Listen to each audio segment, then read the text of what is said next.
अस्सलाम वालेकुम दोस्तों, इस वीडियो को पूरा देखें। ये जो डिबेट हुई है मौलाना साहब और जावेद अख्तर में, इस वीडियो को पूरा देखें। तमाम तारीफ़ें उस क्रिएटर के लिए जिसने इस यूनिवर्स को एक मकसद के तहत पैदा किया है। रिस्पेक्टेड जनाब जावेद अख्तर साहब, मिस्टर सौरभ द्विवेदी और respected audience, thank you all for being here today. आज की डिबेट में चूंकि हम बात करने वाले हैं डज गॉड एग्जिस्ट के टॉपिक पर, तो ये एक ऐसा टॉपिक है जिसके मुताल्लिक कोई भी डिसीजन लेने के लिए अलग अलग स्टैंडर्ड्स हो सकते हैं। लिहाजा डिबेट के शुरू में ये ज़रूरी है कि हम ये जान लें कि आज के इस टॉपिक में कौन सा स्टैंडर्ड सही होगा और कौन सा गलत होगा। सबसे पहला स्टैंडर्ड जिसे मैं समझता हूं कि हमारे रिस्पेक्टेड जनाब जावेद अख्तर साहब बड़ी तेजी के साथ उसकी तरफ लपकेंगे, वो है साइंस। जबकि साइंस दर हकीकत खुदा के एग्जिस्टेंस को डायरेक्टली साबित करने या उसके एग्जिस्टेंस को डिनाई करने के लिए स्टैंडर्ड नहीं बन सकती। और उसकी वजह क्या है, ये मैं नहीं कह रहा, ये वो लोग कह रहे हैं जो साइंस के एक्सपर्ट्स हैं।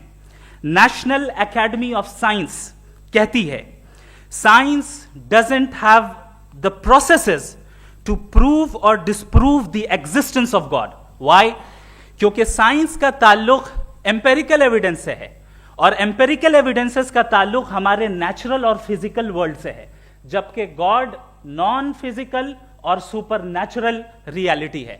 लिहाजा नॉन फिजिकल रियलिटी को आप उस टूल के साथ नहीं चेक कर सकते जिसका काम फिजिकल रियलिटी को तलाश करना है। लिहाजा आज इस डिबेट में गॉड की एग्जिस्टेंस को साबित करने या उसे डिनाई करने में साइंटिफिक एविडेंस को एक्सेप्ट नहीं किया जाएगा। दूसरा स्टैंडर्ड हो सकता है रेविलेशन, कि रेविलेशन के जरिए हम यह साबित करें कि गॉड एग्जिस्ट करता है या नहीं। लेकिन यह स्टैंडर्ड भी आज इररेलेवेंट है। क्यों? क्योंकि रेविलेशन मेरे नजदीक सोर्स ऑफ नॉलेज है, वैलिड सोर्स ऑफ नॉलेज है, लेकिन हमारे जावेद अख्तर साहब के नजदीक ये वैलिड सोर्स ऑफ नॉलेज नहीं है।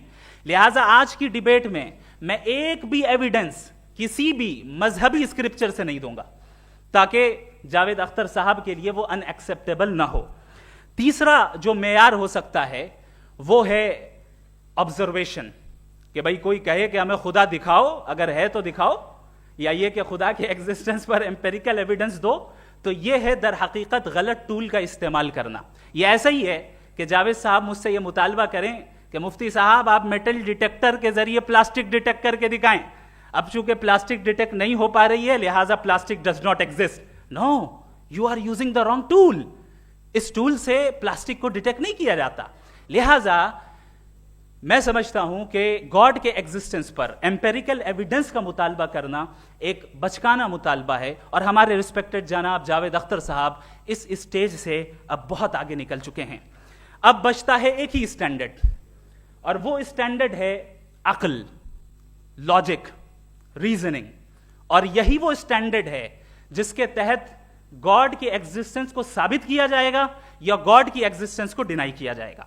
लेकिन चूंकि ये बहुत इंपॉर्टेंट और सेंसिटिव टॉपिक है, इसलिए लॉजिकल आर्ग्यूमेंट भी ऐसा होना चाहिए जो डेफिनेटिव हो, इनडेफिनेटिव ना हो, जो 2 और 2 4 की तरह बिल्कुल वाजे हो, जिसे लॉजिकली रिजेक्ट करना पॉसिबल नहीं हो। फॉर एग्जाम्पल हम कहें हमारे रिस्पेक्टेड मिस्टर सौरभ साहब, ये एक इंसान है और तमाम इंसान कॉन्शियस बीइंग है। लिहाजा नतीजा क्या निकला, हमारे सौरभ साहब भी कॉन्शियस बीइंग है। क्या ये इनडेफिनेट आर्ग्यूमेंट है या डेफिनेट आर्ग्यूमेंट है? ये डेफिनेट आर्ग्यूमेंट है। ये 2 और 2 की तरह वाजे है, इसमें किसी तरह जो है लॉजिकली इसको रिजेक्ट नहीं किया जा सकता। तो अगर आज हमारे जावेद अख्तर साहब ऐसी कोई अकली दलील और लॉजिकल एविडेंस दें खुदा के ना होने पर जो डेफिनेट भी हो, तो मैं ये ऐलान करता हूं कि यकीनन मैं उस एविडेंस को कबूल करूंगा और उस पर गौर करूंगा। लेकिन साथ में यह भी ऐलान कर देता हूं प्रेडिक्शन के तौर पर कि ऐसा कोई डेफिनेट आर्ग्यूमेंट कोई नहीं पेश कर सकता। दलील हम देंगे और डेफिनेटिव दलील देंगे, लॉजिकल दलील देंगे, ऐसी दलील देंगे जो एंटायर एथिस्टिक वर्ल्ड उसे रेफ्यूट नहीं कर सकती। चलें अब हम एक एग्जाम्पल सोचते हैं, एक सिनेरियो, सिंपल सिनेरियो, तमाम ऑडियंस से गुजारिश है, हम और आप एक आइसोलेटेड आइलैंड पर हैं, ऐसा आइलैंड जहां पे हमसे पहले कोई कभी नहीं गया। चलते चलते आपके सामने अचानक आपने देखा एक पिंक कलर की बॉल पड़ी हुई है। सबसे पहला सवाल आपके जहन में क्या आएगा कि ये बॉल यहां क्यों आई, कैसे आई, ये पिंक कलर की ही क्यों है, कोई और कलर भी हो सकता था, ये इसी शेप में क्यों है, कोई और शेप भी हो सकता था। नेचुरली आप इस तरफ पहुंचेंगे कि कोई ना कोई है जिसने इन स्पेसिफिक प्रॉपर्टीज के साथ इस बॉल को बनाया है और यहां पे रखा है। चूंकि आप जानते हैं कि ये जो बॉल है इसका एग्जिस्ट करना जरूरी नहीं है, ये एग्जिस्ट कर भी सकती थी, नहीं भी कर सकती थी, और एग्जिस्ट करना ही था तो किसी और फॉर्म में करती, किसी और कलर में करती। अब आप इस बॉल को एक्सपैंड करते चले जाएं, एक्सपैंड करते चले जाएं, एक्सपैंड करते चले जाएं, यहां तक कि ये बॉल यूनिवर्स के साइज की हो जाए। बताइए कि क्या साइज के बढ़ जाने से सवाल बदल जाएगा? हरगिज नहीं बदलेगा। अभी भी सवाल रहेगा, ये यूनिवर्स कहां से आया, इन स्पेसिफिक प्रॉपर्टीज के साथ कहां से आया, क्यों आया, किसने बनाया, यह सवाल उस वक्त भी वैलिड रहेगा।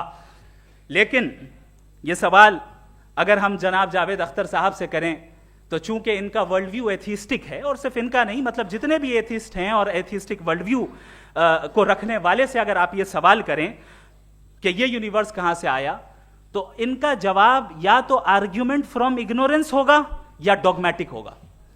या तो ये कहेंगे कि मुझे नहीं पता कि ये कहां से आया, लिहाजा गॉड डज नॉट एग्जिस्ट, ये आर्ग्यूमेंट फ्रॉम इग्नोरेंस है।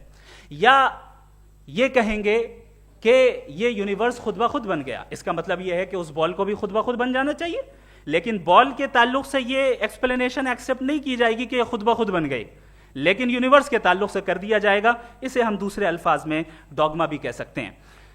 दूसरी चीज, हमारे जावेद अख्तर साहब जरूर गॉड ऑफ गैप्स की मिसाल भी जरूर देंगे, और मिसाल देंगे कि पहले जमाने में बिजलियां कड़कती थी तो लोगों ने किसी एक खुदा की तरफ, और बारिश होती थी तो दूसरे खुदा की तरफ मंसूब कर दिया, उनके पास दलील नहीं थी। यह हमारा वर्ल्ड व्यू है ही नहीं, यह हमारा वर्ल्ड व्यू है ही नहीं, क्योंकि नेचुरल फेनोमेना के प्रोसेस की इंटरप्रिटेशन को जान लेने से यह कहां से साबित हो गया कि गॉड एग्जिस्ट नहीं करता है। इस पर मैं इंशाअल्लाह अभी आगे बात करूंगा। आप हजरात ये भी देखेंगे, और मैं ये एक्सपेक्ट करता हूं कि हमारे रिस्पेक्टेड जनाब जावेद अख्तर साहब जरूर इमोशनल आर्ग्यूमेंट्स भी देंगे, जो कि एक लॉजिकल फेलेसी है जब बात आती है ट्रुथ को डिसाइड करने में। क्यों?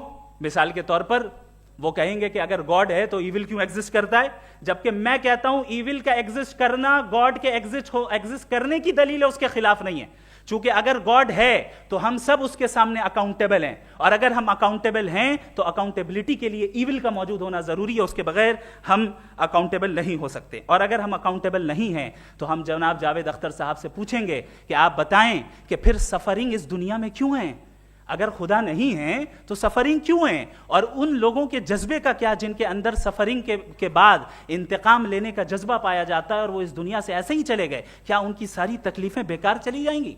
अब आ जाएं उसी एग्जाम्पल की तरफ कि बॉल, मुझसे अगर कोई पूछे इस बॉल को किसने बनाया और या इस एक्सपेंडेड बॉल को किसने बनाया, मैं कहूंगा कि चूंकि ये यूनिवर्स और इस यूनिवर्स की तमाम चीजें कॉन्टिंजेंट हैं। कॉन्टिंजेंट होने का मतलब ये होता है कि जो अपने एग्जिस्टेंस पे किसी के ऊपर डिपेंड करती हो, तो जाहिर है ये यूनिवर्स कॉन्टिंजेंट है। और अगर कोई चीज कॉन्टिंजेंट नहीं है तो मैं रिक्वेस्ट करूंगा कि मुझे दिखा दें कि कौन सी चीज यूनिवर्स में कॉन्टिंजेंट नहीं है, हम भी जरा गौर कर लें और हम भी देख लें। और जब कॉन्टिंजेंट चीजें मौजूद हैं तो फिलोसोफर्स की इस्तिलाह के मुताबिक, हम उस टर्मिनोलॉजी के मुताबिक हम उस जगह तक पहुंचते हैं और उस हस्ती तक पहुंचते हैं जिसे नेसेसरी बीइंग कहा जाता है, कि ये वो नेसेसरी बीइंग है जिसका मौजूद ना होना नामुमकिन हो। चूंकि अगर ये मौजूद ना हो तो सारी चीजें एग्जिस्टेंस में आएंगी ही नहीं, और ये सारी कॉन्टिंजेंट चीजें उसी के ऊपर डिपेंड करती हैं। अब अगर आप ये सवाल करते हैं कि फिर उस हस्ती को किसने बनाया, फिर उसका कॉज क्या है, फिर उसका कॉज क्या है, फिर उसका कॉज क्या है, और एंडलेसली चले जाएं, इसे हम कहते हैं इन्फिनिट रिग्रेस ऑफ कॉजेस, जो कि लॉजिकल फेलेसी है। कॉन्सेप्चुअली इन्फिनिटी पॉसिबल है। मिसाल के तौर पे न्यूमेरिकल्स 1 2 3 गिनते चले जाएं, इन्फिनिट नंबर्स हैं। मैं कॉन्सेप्चुअली बात नहीं कर रहा, प्रैक्टिकली रियलिटी में साबित करके दिखाएं कि infinite regress of causes possible है या नहीं। अगर पॉसिबल है तो हम मान लेंगे, मिसाल दे दें, और पॉसिबल नहीं है तो एक ही ऑप्शन बचता है जिसे हम कहते हैं नेसेसरी बीइंग। ऐसी नेसेसरी बीइंग जो इंडिपेंडेंट है, क्योंकि अगर वो डिपेंडेंट हुई तो वो नेसेसरी नहीं रहेगी। ऐसी इंडिपेंडेंट बीइंग जो इटर्नल है, अगर वो इटर्नल नहीं होगी, उसकी बिगिनिंग होगी तो वो खुद कॉन्टिंजेंट है। ऐसी बीइंग जो पावरफुल है, क्योंकि कॉन्टिंजेंट को एक्चुअलाइज करने के लिए पावर चाहिए। ऐसी बीइंग जो इंटेलिजेंट है और नॉलेजेबल है, क्योंकि ये यूनिवर्स स्पेसिफिक फॉर्म और स्पेसिफिक लॉज ऑफ नेचर के तहत प्रिसाइजली चल रहा है। Thank you. थैंक यू मुफ्ती साहब। मैं इन दलीलों के बाद जावेद अख्तर साहब से गुजारिश करूंगा, आप बैठ के बोलना चाहेंगे या वहाँ जी।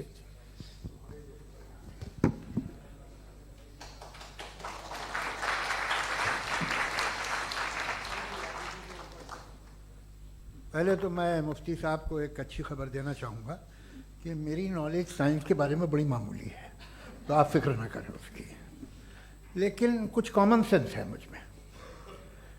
देखिए, ये खुदा का तस्वुर कोई नया तस्वुर नहीं है, ये सदियों से रहा है। ये कुछ रिलीजन 3000 साल पुराने होंगे, 4000 साल पुराने होंगे, लेकिन इंसान कोई 10,000 12,000 साल से एग्जिस्ट करता है होमोसेपियन की शक्ल में, और हमेशा कुछ ना कुछ मज़हब रहे। ये मज़हब जाहिलों के नहीं थे, ये मज़हब एक ऐसी ग्रीक सोसाइटी के थे जहाँ बड़े बड़े फिलोसफर्स पैदा हुए। ये मज़हब इजिप्शियंस के थे जिन्होंने पिरामिड्स बनाए थे। ये रोमन्स के थे कि जिनका आर्किटेक्चर और सेनेट यानी पहली बुनियाद डेमोक्रेसी की लिमिटेड थी, मगर डेमोक्रेसी थी, ये उन लोगों ने किए थे। तो इनका जो जुपिटर था, रा था, ज़्यूस था, उन्हें उस पर इतना ही एतमाद था जितना आज किसी मजहबी आदमी को अपने खुदा पे होगा। क्रिश्चियनिटी आने से पहले यूरोप में एक मज़हब था, जर्मेनिक रिलीजन। उसका एक खुदा था, उसकी एक बीवी थी, उसके 2 बेटे थे, एक बेटी थी। फिर जर्मनी में जब यूरोप में क्रिश्चियनिटी आई तो वो खुदा, उसकी बीवी और पूरे ख़ानदान चला गया। तो हमने, अगर हम हिस्ट्री देखें तो खुदा जो हैं वो ज़्यादातर फ़नी है, वो हमेशा रहे नहीं। और वो जो लोग इन्हें मानते थे उनको आप कहें वो तो जाहिल थे, उन्हें तो कुछ पता ही नहीं था, ऐसा नहीं है। वो अपने वक्त में बड़े काबिल लोग थे और अपने वक्त में उन्होंने बड़े बड़े काम किए हैं, फिलोसफर्स थे, साइंटिस्ट थे, लेकिन उनका मज़हब कहाँ गया, उनके खुदा कहाँ गए? आज जो खुदा हैं दुनिया में लोग उन्हें मानते हैं। आपको क्या मालूम कि कितने बरसों के बाद क्या होने वाला है? हम यूरोप में देखते हैं तो चर्च खाली हैं। तो वक्त के साथ चीज़ें बदलती हैं। जहाँ तक इसका ताल्लुक़ है मज़हबों का, हर मज़हब आपसे एक चीज़ मांगता है, फेथ। ये फेथ क्या चीज़ होती है? What is the difference between faith and belief? ये तो बहुत ही अहमक़ाना बात होगी कि कोई आदमी कहे साहब अगर खुदा है तो मुझे दिखाइए। ये तो जाहिलाना बात हुई। मैंने तो नॉर्थ पोल नहीं देखा है, मगर मैं मानता हूँ कि नॉर्थ पोल है। मैं क्यों मानता हूँ? इसलिए कि अगर ये दुनिया राउंड है तो उसका कोई टॉप होगा। कुछ लोग हैं जो वहाँ गए भी हैं, कॉमन सेंस कहता है कि ऐसा होगा, सबूत है, गवाह है, रीज़न है। तो ये मेरा फेथ नहीं है। तो फेथ में और बिलीफ में डिफरेंस क्या है? जो मज़हब मांगता है आपसे, हर मज़हब फेथ मांगता है। फेथ का मतलब ये है कि ना कोई गवाह हो, ना कोई सबूत हो, ना कोई रैशनल हो, ना कोई लॉजिक हो, ना कोई प्रूफ हो, मगर तुम एक बात को मानो। ये है फेथ। वरना बिलीफ होता। अगर इसमें कुछ भी सबूत होते, गवाह होते, तो फिर इसे आप बिलीफ कहते हैं। जैसे मेरा बिलीफ है कि नॉर्थ पोल है, मेरा फेथ थोड़ी है। फेथ इन तमाम शर्तों को रद्द करता है। तो फिर स्टुपिडिटी क्या है? अगर मैं एक बात ऐसी मानूं जिसकी ना कोई लॉजिक है, ना कोई रैशनल है, ना कोई प्रूफ है, ना कोई गवाह है, ना कोई सबूत है, और मैं उसे मानूं, तो ये स्टुपिडिटी हुई। इसे ही भाई कल को मैं यकीन कर लूँ कि एलॉन मस्क जो है मेरा भाई है, तो मुझे इंतहाई खुशी होगी, सुकून भी बहुत मिलेगा मुझे। लेकिन और कहे भाई क्यों मानते हो, क्या सबूत है भाई, वो तो अमेरिकन है और तुम तो इंडियन हो, वो तो नस्ल अलग है, तुम्हें कभी मिले भी नहीं। साहब देखिए मेरा फेथ है, इस पे बात ना किया। फेथ का मतलब ही यह है कि आप प्रूव नहीं कर सकते। अगर आप प्रूव कर सकते हो तो फेथ की जरूरत ही नहीं, फिर तो आप बात करेंगे, आप कितनी बहस कर लीजिए। अल्टीमेटली दुनिया का हर मजहब फेथ पे टिका है, और फेथ का मतलब है एक ऐसा यकीन जिसका कोई सबूत, कोई गवाह, कोई रैशनल नहीं। अब आप ये कहें, क्या आप ये क्यों कह रहे हैं कि साहब ये कायनात किसने बनाई? कमाल ये है कि आपने बताया कि एक आइलैंड पे गए और एक बॉल देखी। आपने ये नहीं कहा कि आइलैंड किसने बनाया, आपको सिर्फ बॉल पे हैरत हुई। हमने आइलैंड पे हमने हैरत नहीं की, होते हैं आइलैंड। इसी तरह ये आइलैंड है, सितारे, ये गैलेक्सीज, ये सब आइलैंड हैं खला में। हम उन्हें टेकन फॉर ग्रांटेड लेते हैं, हम पूछते नहीं किसने बनाए। आपने जजीरे के बारे में भी नहीं पूछा है। मेरी पैदाइश कैसे हुई? क्या मैं प्लान्ड पैदा हुआ था? I was plan to be born, या एक लकी स्पर्म था जो किसी एग से चिपक गया? मेरी पैदाइश रैंडम। और इंसाफ जिसे आप कहते हैं, इंसाफ का तो नेचर से कोई वास्ता ही नहीं। जो आप कहते हैं कि एक दिन इंसाफ मिलेगा, insaf is a human concept, nature में कोई इंसाफ नहीं। अगर शेर हिरन को खा जाता है तो उसे कोई सजा नहीं मिलती। अगर एक आंधी आती है और हरे भरे पेड़ों को उखाड़ के फेंक देती है तो आंधियों की जेल नहीं होती है। नेचर में इंसाफ नहीं, इसलिए मुझे नेचर को इंसाफ की जरूरत भी नहीं। नेचर तमाम एक है। अब हम कहें कि साहब ये देखिए जो मैंने खाना खाया था, ये मेरी आंख तो नहीं यूं कर दिया उसे, तो इसे सजा मिलनी नहीं, वो सिस्टम है, ऐसे ही चल रहा है। नेचर बगैर इंसाफ के है। इंसाफ इज अ ह्यूमन कॉन्सेप्ट। तो जो आपसे कहता है कि मैं तुम्हें इंसाफ दूंगा, वो इंसानी जहन की पैदावार है। ये नेचुरल है ही नहीं, ये आसमानी है ही नहीं। नेचर का तसव्वुर, इंसाफ का तसव्वुर। भाई आप साथ मिलते हैं, अब आप लेफ्ट हैंड ड्राइव कर दें, ये क्या है? तमाम सच, तमाम नेकी, तमाम शराफत लेफ्ट हैंड ड्राइव है। वरना क्या होगा, या तो आप क्रॉस कर देंगे, आपका एक्सीडेंट हो जाएगा, या आप किसी को मार देंगे, या ट्रैफिक जैम हो जाएगा। झूठ, बेईमानी, रिश्वतखोरी, ये तमाम जो है driving on the wrong side है। इसके ऊपर कुछ नहीं। ये तो हमने बनाया, जैसे हमने लेफ्ट हैंड ड्राइव बनाई है। ये कॉन्सेप्ट ऑफ इंसाफ जो है ये हमारा है, इसका नेचर से कोई वास्ता नहीं। शेर खा जाता है हिरन को, उसे जेल होती है क्या? कुछ भी नहीं, है ही नहीं।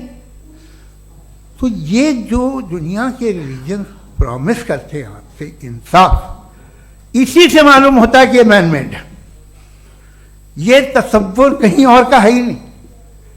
जो नेचर है, कुछ लोग कहते हैं नेचर ही खुदा है, तो नेचर में तो इंसाफ नहीं कहीं। और आप वादा कर रहे हैं कि तुम्हें मरने के बाद इंसाफ मिलेगा। मुझे अगर मिलेगा तो मैं बहुत खुश होऊंगा, लेकिन मैं यकीन नहीं कर पाता हूं, इसलिए कि मैं फेथ नहीं पैदा कर सकता। The very fact that religions demand faith, इसका मतलब है कि उनके पास जस्टिफिकेशन नहीं है। अच्छा था, फिर रिलीजन अगर मॉडरेशन में है, कोई सा भी रिलीजन, वो आप में कुछ खूबियां भी पैदा करता होगा। देखिए उससे ये फ़ायदा है, वो फ़ायदा है। अल्कोहल जो है वो ज़्यादातर दवाओं में यूज़ होती है, और एक सर्वे किया गया था अमेरिका में कि लॉन्जिटिविटी किन लोगों की है। तो एक तरफ वो लोग थे जो शराब पीते ही नहीं थे, और एक तरफ वो थे जो एक बोतल शराब रोज पीते थे। सबसे ज़्यादा लंबी उम्र उनकी है जो 2 पैग नाप के शराब पीते और खाना खाते हैं। मगर हम शराब को बुरा समझते हैं, मैं भी बुरा समझता हूँ। क्यों? ऐसा होता नहीं। कुछ चीज़ों में आदत होती है कि वो बढ़ती है। आज तक में एक आदमी दूध पीता है, आप 10 साल बाद भी मिलेंगे तो एक ही गिलास पीता होगा। ऐसा नहीं होता, सुबह से दूध पीता रहता है। मिल्कोहलिक मैंने नहीं देखे, अल्कोहलिक होते हैं। ये टेंडेंसी है मजहब की कि वो बढ़ता है, जैसे कैंसर बढ़ता है, जैसे शराब बढ़ती है। कुछ लोग होंगे जो उसे सही तरह से यूज़ करते हैं। मुझे यकीन है कि हमारे मुफ्ती साहब भी उनमें से एक हैं, इनसे बहुत खुशी हुई मुझे इनसे मिलकर। लेकिन कितने लोग हैं कि आज आप देखते हैं दुनिया में जो तबाहियाँ हैं, इनमें कितना हाथ है उन लोगों का जो बिलीवर कहते था मजहब ये नहीं कहता, ना कहता होगा, मगर जब ये मजहब पीते हैं तो ऐसे बिहेव करते हैं। थोड़ा सा अगर हो तो शायद बहुत अच्छी बात, लेकिन शराब थोड़ी सी नहीं रहती, उसमें टेंडेंसी है पहले। थोड़ा सा अगर 2-3 कैंसर के सेल हो ना बॉडी में तो आदमी स्लिम रहेगा, लेकिन वो 2-3 सेल नहीं रहते, वो मल्टीप्लाई होते हैं। जावेद साहब टाइम पूरा हो गया। टाइम हो गया तो बस बात खत्म हो गई। अच्छा, मुझे कुछ और कहने को था भी नहीं। जी, मैं पहले जवाबी दौर के लिए इनवाइट कर रहा हूं मुफ्ती साहब को। Your rebuttal round 1, you have 7 minutes.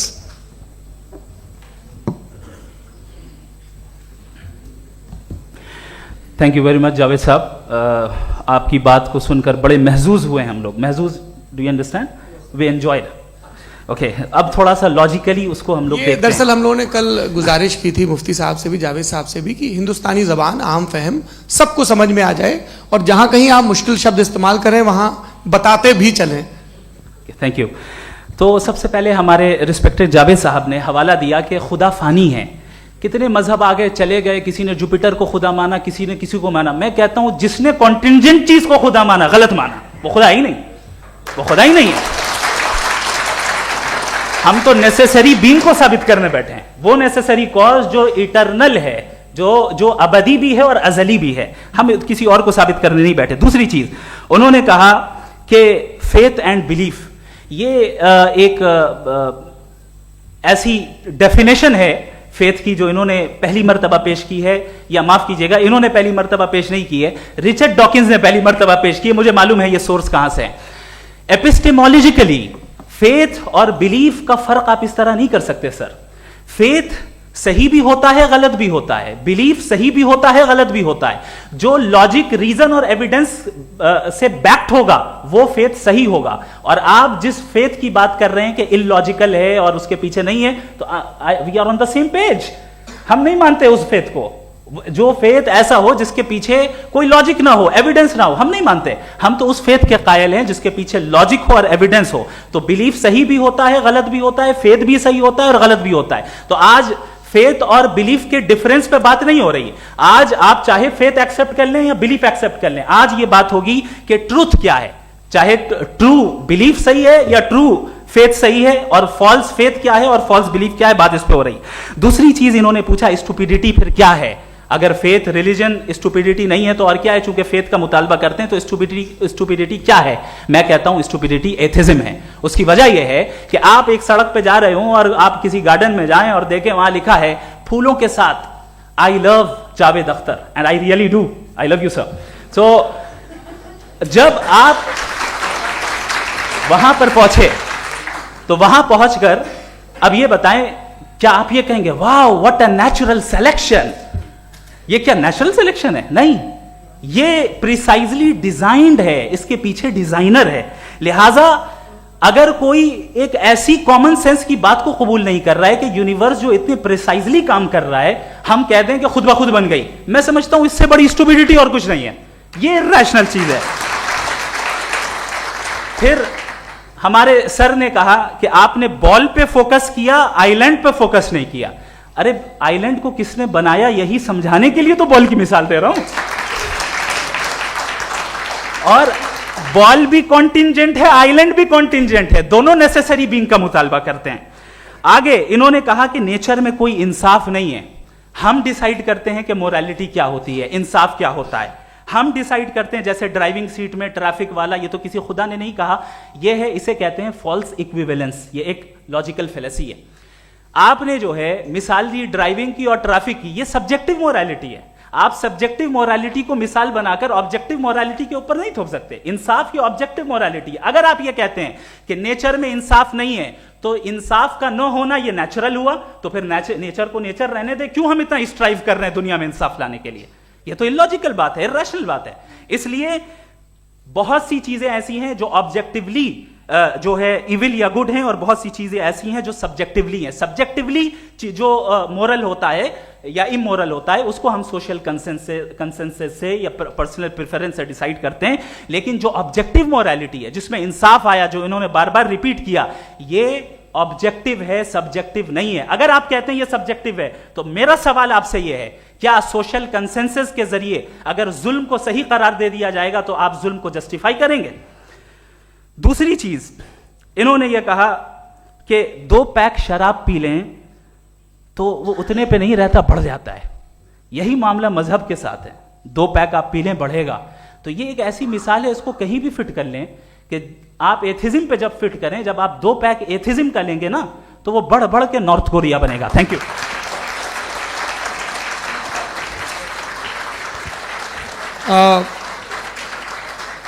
First round के रिबटल के लिए मैं जावेद साहब को इनवाइट कर रहा हूं। आपके पास 7 मिनट का वक्त है, रीसेट कर दीजिएगा प्लीज। मुझे इस बात की खुशी है कि मुफ्ती साहब ने भी मान लिया कि नेचर में कोई इंसाफ नहीं है। तो कोई भी चीज़ जो इंसान ने नहीं बनाई है उसमें इंसाफ नहीं होता है।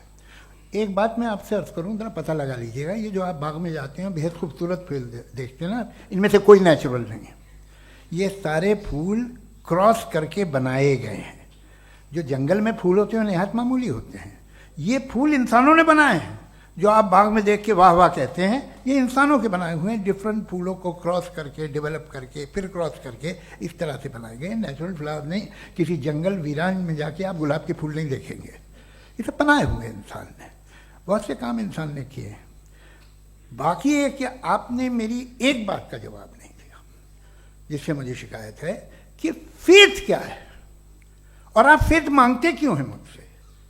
आप तो लॉजिकल हैं, आपके पास तो सारे रैशनल्स हैं, आपके पास सारे सबूत हैं, तो आपको फेथ की डिमांड क्यों करते हैं कि भाई तुम सरेंडर कर दो और सवाल मत करो?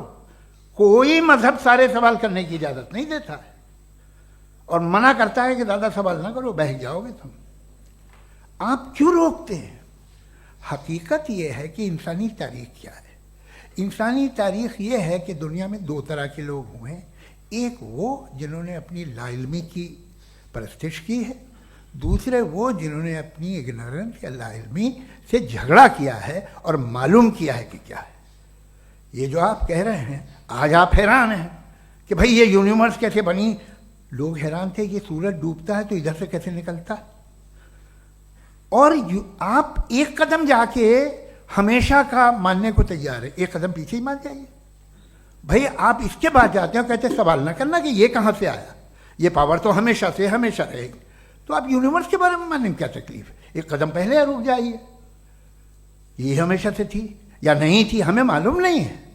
और ये कहना कि हमें मालूम नहीं है, कमाल ये है कि दुनिया के सारे मजहब सब जानते हैं ये दुनिया कैसे बनी थी, कैसे मिटेगी, मरने के बाद क्या होगा, इनको सब इल्म है। इनको किसी को डायनासोर होते थे पहले ये नहीं पता था, किसी को नहीं पता। किसी भी दुनिया की मजहबी किताब में डायनासोर का जिक्र नहीं है। लेकिन बाकी सब बातें, how to make universe in 4 easy lessons and बाकी सब पता है। जिसको सब पता है वो गड़बड़ है।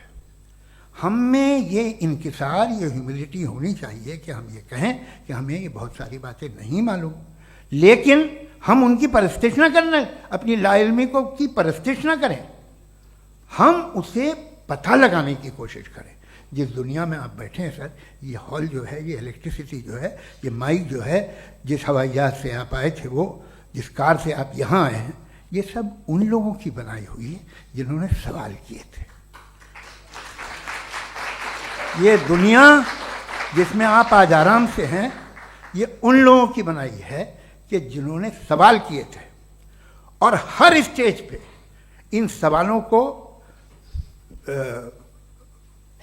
मकरूह कहा गया था, गलत कहा गया था। आप ज़रा तारीख पढ़िए, एक बड़ी दिलचस्प किताब है बर्ट्रैंड रसेल की,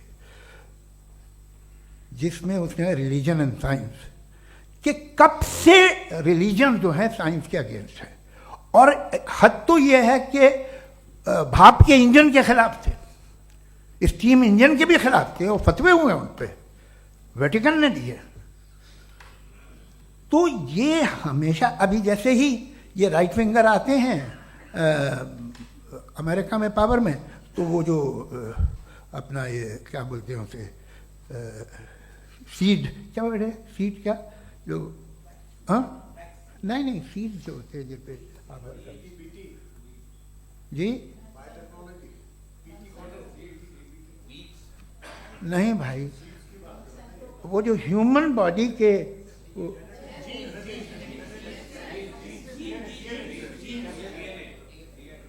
उस पर रिसर्च बंद हो जाती है, रिपब्लिकन नहीं करने देते। अरे भाई इतना डर क्या है तुम्हें?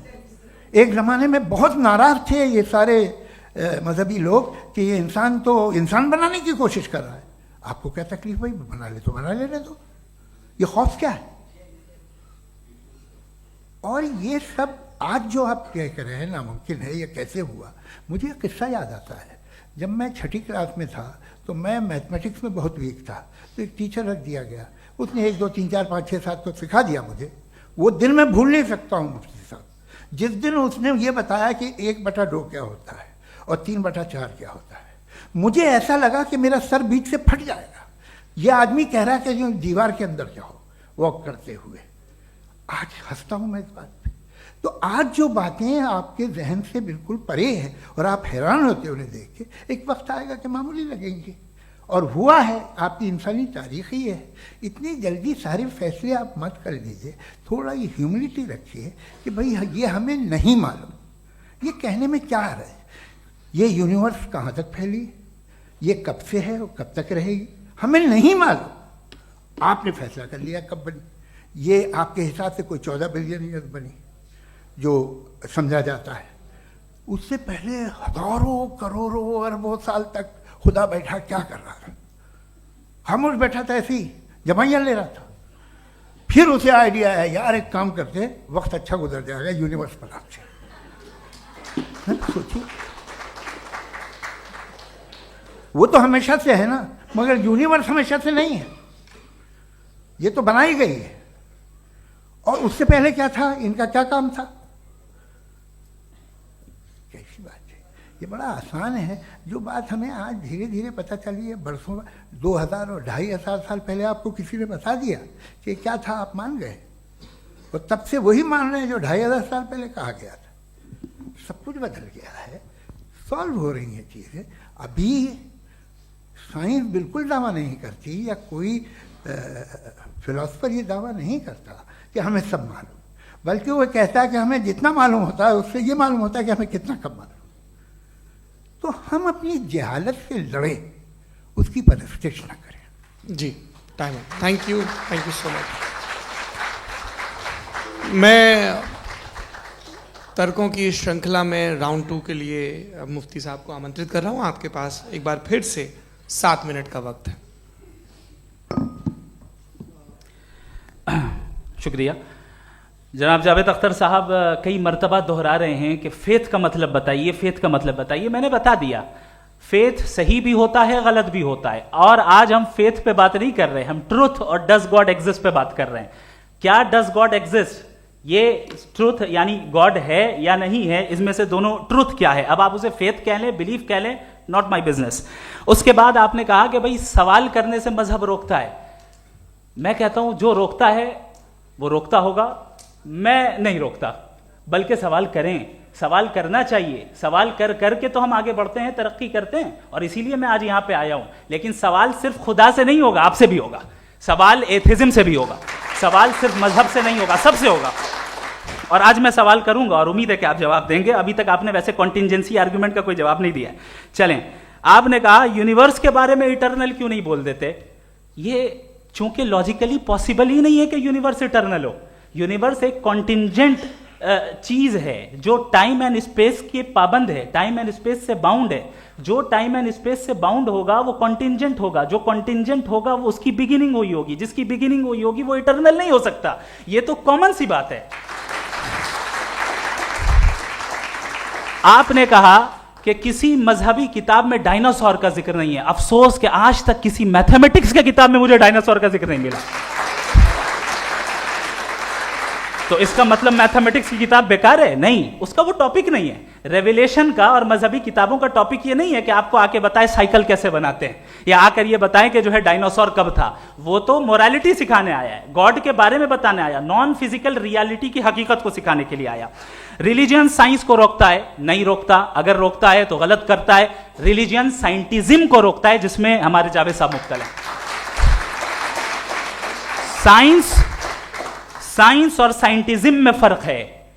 साइंटिज्म यह है कि आप समझें कि साइंस और साइंटिफिक मेथोडोलॉजी ये नॉलेज को हासिल करने का वाहिद सोर्स ऑफ नॉलेज है। यह है साइंटिज्म। हम इसे रिजेक्ट करते हैं। हम साइंस को तो तरक्की करते हैं, भाई आप हमारी पूरी तारीख कर लें, पढ़ लें तो आपको पता चल जाएगा। बहरहाल ये अलग टॉपिक है। उसके बाद इन्होंने एक लफ्ज कहा, वेटिकन ने फतवा दिया। वेटिकन का फतवे से कोई ताल्लुक नहीं है, दोनों कॉन्ट्राडिक्टरी अल्फाज हैं। उसके बाद उन्होंने कहा कि भाई हमें नहीं मालूम। अगर नहीं मालूम तो क्लियरली कह देना कि नहीं मालूम है, इसमें क्या हरज है? तो वही तो मैं कह रहा हूं ना कि आप कह दें कि नहीं मालूम, लेकिन क्लेम क्यों कर रहे हैं कि गॉड एग्जिस्ट नहीं कर रहा है? आप कह दें नहीं मालूम है, हो सकता है हो सकता ना हो, लेकिन आप क्लेम कर रहे हैं। The moment you say God does not exist, this is a claim, and now the burden of proof is upon you too, जैसे हमारे ऊपर है। और क्यों है मैं बताता हूं, क्यों है ये भी मैं बताता हूं। फिलोसॉफिकली जो क्लेम होता है ना, सिर्फ ये नहीं होता कि इंसान कहे पॉजिटिव क्लेम करे और नेगेटिव क्लेम करे तो बर्डन ऑफ प्रूफ नहीं है। आप मिसाल के तौर पे मैं कहूं कि फुला उस कमरे में कोई नहीं है, मैंने एक नॉलेज का क्लेम किया है। उस कमरे में कोई नहीं है, मैंने एक नॉलेज का क्लेम किया। या तो मैं कहूं मुझे नहीं पता, हो भी सकता है नहीं भी हो सकता है, this is not a claim. लेकिन जब मैं कह रहा हूं कि वहां कोई नहीं है, या मैं कह रहा हूं वहां कोई है, दोनों क्लेम है और दोनों के ऊपर बर्डन ऑफ प्रूफ है। हमारे ऊपर भी बर्डन ऑफ प्रूफ है। मैंने कंटिजेंसी आर्ग्यूमेंट दिया, इसे तोड़कर दिखाइए। आखिरी चीज, इन्होंने कहा कि खुदा दुनिया बनाने से पहले 150 साल पहले या करोड़ों साल पहले क्या कर रहा था। अरे हजरत, चलें बहरहाल मैं जवाब दे देता हूं। आप हमारे रिस्पेक्टेड पर्सनालिटी हैं, अगर आप नहीं होते तो मैं इसे एंटरटेन ही नहीं करता। टाइम ये 100 साल पहले या 100 साल बाद, पहले बाद में अभी, ये वो अल्फाज हैं जिनका ताल्लुक टाइम से है। टाइम शुरू ही हुआ है यूनिवर्स की बिगिनिंग के बाद, तो उसके पहले खुदा क्या कर रहा था? सवाल इलॉजिकल है, ये फेलेसी है। यानी आप ये कह रहे हैं कि यूनिवर्स के बनने से पहले खुदा क्या कर रहा था? टाइम के बनने से पहले का ताल्लुक टाइम से, टाइम उस वक्त था ही नहीं, तो ये सवाल ही इनवैलिड है खुदा के ताल्लुक से। दूसरी चीज, आर्ग्यूमेंट ऑफ कंटिजेंसी जो मैंने आपके सामने पेश की है, आपने बार बार ये प्रूफ किया और ये कह रहे हैं कि गॉड ऑफ गैप्स। देखिए पहले नहीं मालूम था, साइंस ने कर दिया। सिंपल की मिसाल से मैं समझा देता हूं। जिस गैप्स की आप बात कर रहे हैं ना, साइंस उन गैप्स को जिन चीज के जरिए भी प्रूव करेगा वो कॉन्टिजेंट ही होगा। अब चाहे वो फोर्स हो, मैटर हो या एनर्जी हो। लिहाजा सवाल हमारा उस वक्त भी वैलिड होगा जब तक कि आप नेसेसरी बीइंग पे ना आ जाएं, और इन्फिनिट रिग्रेस पॉसिबल नहीं है of causes in practical world, तो जाहिर है कहीं रुकना पड़ेगा। जहां रुकेंगे वही खुदा है। दूसरी चीज, आपने ये कहा, क्या कह रहा था मैं, किस पॉइंट को? What? Oh no, after that. Just now. हाँ, जहां रुकेंगे वही खुदा है। बहरहाल तो टाइम का जिक्र हो गया, गॉड ऑफ गैप, सॉरी या इसकी एक मिसाल आप ले लें। एक कार है, एक साहब ने देखा कि भाई कार जो है उसके व्हील्स कितने अच्छे लगे हुए हैं सही जगह पे, स्टीयरिंग जो है कितने अच्छे जगह पे लगी हुई है, और सीट्स कितने वेल डिजाइंड है, कितनी प्रिसाइजली ये कार काम कर रही है। तो जरूर कोई ना कोई इसे क्रिएट किया है, किसी ने क्रिएट किया है। अब जावेद साहब आए और कहे अरे जनाब बोनेट खोलिए, इसमें इंजन है, इंजन इस कार को चला रहा है, hence prove no one has created the car. This is illogical, this is irrational. आपने इंजन के जरिए उस गैप को तो साबित किया, लेकिन क्या उससे कार की जो क्रिएशन है और उसका जो क्रिएटर है ये इम्पॉसिबल हो जाए? ऐसा पॉसिबल है? उसका सवाल खत्म हो जाए, ऐसा पॉसिबल है? नहीं। आपने गैप्स को फिल करके, कॉन्टिंजेंट चीजों से गैप्स को फिल करके हमारे ऑब्जर्वेशन को और ब्रॉड कर दिया। अब हमें और पता चल गया कि ये जो कार है इसका सिस्टम कितना ज्यादा कॉम्प्लेक्स है। पहले कम समझते थे, अब कॉम्प्लेक्सिटी और ज्यादा वाजे हो गई। अब हमें समझ में आ रहा है कि हमारी सर्टेनिटी और बढ़ गई कि जरूर इस कार को किसी ना किसी ने बनाया। यही मामला यूनिवर्स का है। साइंस हमेशा फिजिकल वर्ल्ड की चीजों को ही फिल करती जाएगी और फिजिकल चीजों से ही करती जाएगी, चूंकि एम्पेरिकल एविडेंस का ताल्लुक फिजिकल वर्ल्ड से है। आप साइंस के जरिए मेटाफिजिकल रियलिटी को कभी साबित नहीं कर सकते। ये रॉन्ग टूल का इस्तेमाल करना है। ये वही काम है कि आप मेटल डिटेक्टर से प्लास्टिक डिटेक्टर करने चलें, जो कि जाहिर है सही नहीं है। Thank you.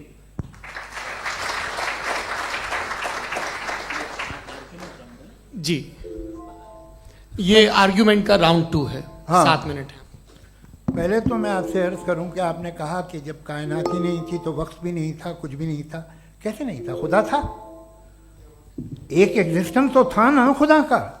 तो जब खुदा था तो वक्त भी होगा। ऐसा नहीं है कि कुछ भी नहीं था, खुदा था।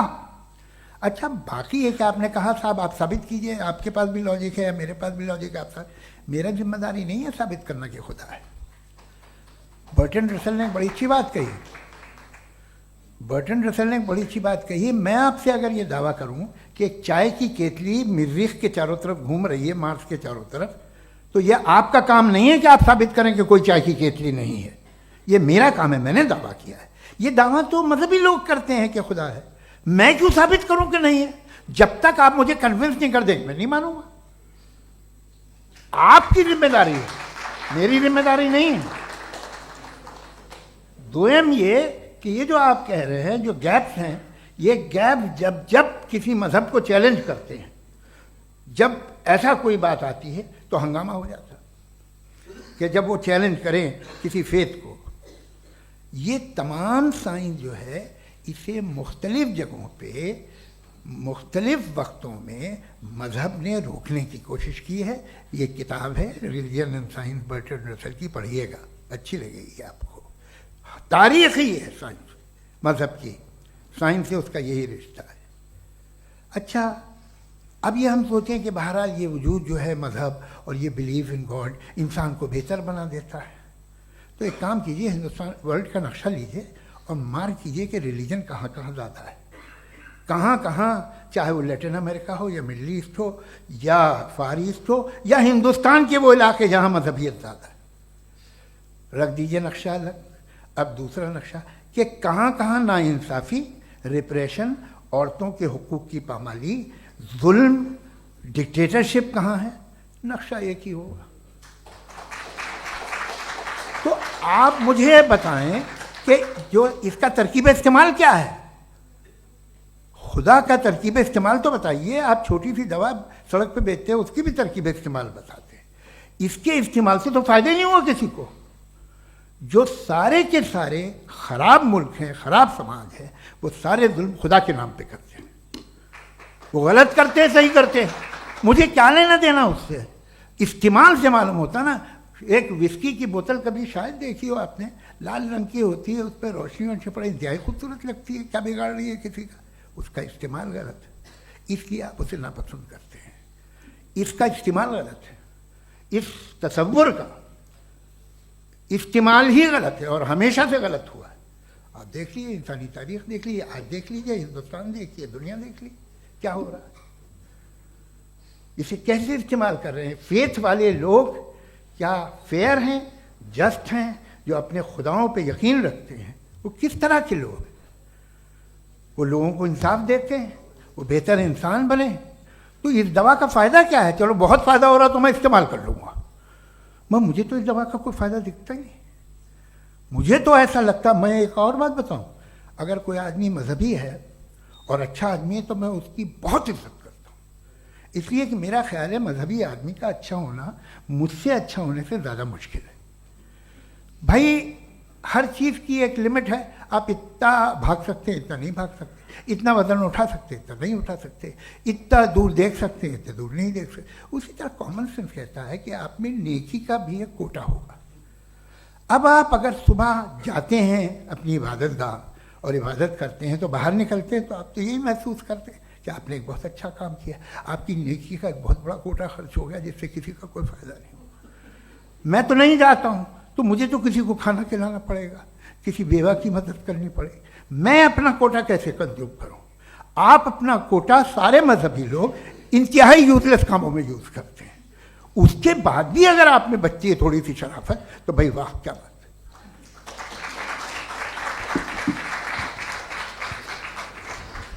एक तो मुझे ये बात बहुत अच्छी लग रही है कि दोनों ही विद्वान समय को मानते हैं और बहुत समय से अपनी दलीलें और बाज दफ़ा समय से पहले अपनी तकरीरें पूरी करके अपनी अपनी कुर्सी पर बैठ रहे हैं। ये इस आर्ग्यूमेंट का राउंड 2 पूरा हुआ। अब रिबटल का राउंड 2 है और उसके बाद क्रॉस एग्जामिनेशन होगा। नहीं, आपका आर्ग्यूमेंट हो गया सर। हमारे यहाँ स्कूल के सिलेबस में पंच परमेश्वर कहानी पढ़ाई जाती है प्रेमचंद जी की लिखी हुई। आप निश्चिंत रहिए, आपके कोई राउंड में मिस नहीं होने दूंगा। रिबटल का राउंड 2 मुफ्ती शमाइल नदवी साहब।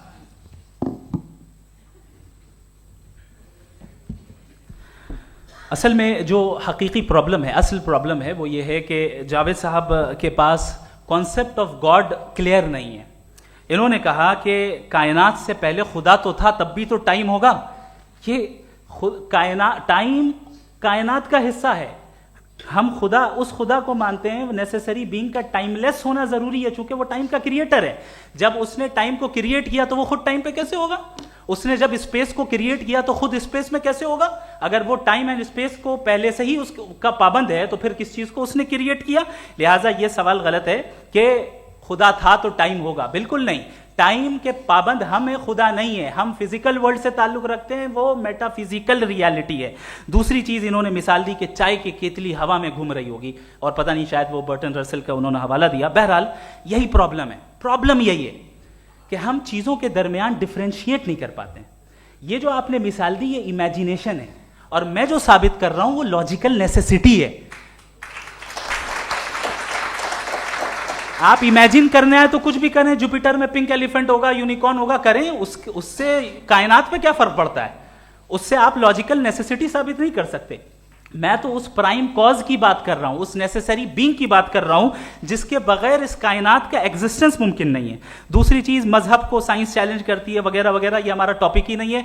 मैं इस पे बात करूंगा तो फिर मेरा वक्त चला जाएगा। मजहब के ऊपर चूंकि हमारी डिस्कशन नहीं है, साइंस को मजहब और बिलखुसूस मैं और हमारा वर्ल्ड व्यू कम अज कम साइंस को पीछे नहीं करता है, साइंटिज्म की मजम्मत करता है। इसकी वजाहत मैंने पहले कर दी।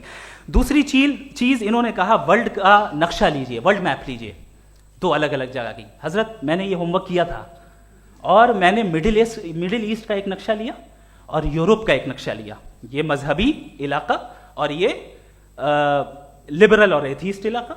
मुझे पता चला कि सबसे ज्यादा रेप केसेस जो हैं वहां पर है।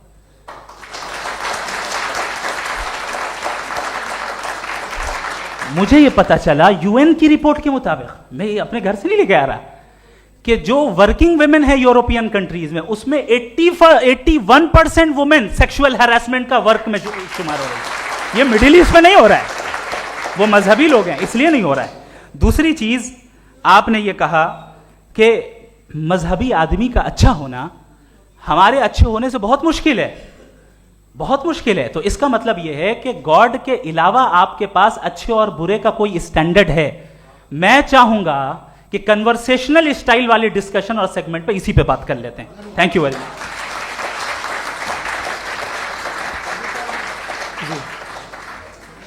ये रिबटल का राउंड 2 है, आपके पास 5 मिनट का वक्त है और इसके बाद क्रॉस एग्जामिनेशन शुरू करेंगे। आप चाहें तो जो इन्होंने सवाल पूछे उनके जवाब आप रिबटल में भी दे सकते हैं। जी जी, देखिए, पहले तो ये बात कि ये मिसाल गलत नहीं है, गलत है।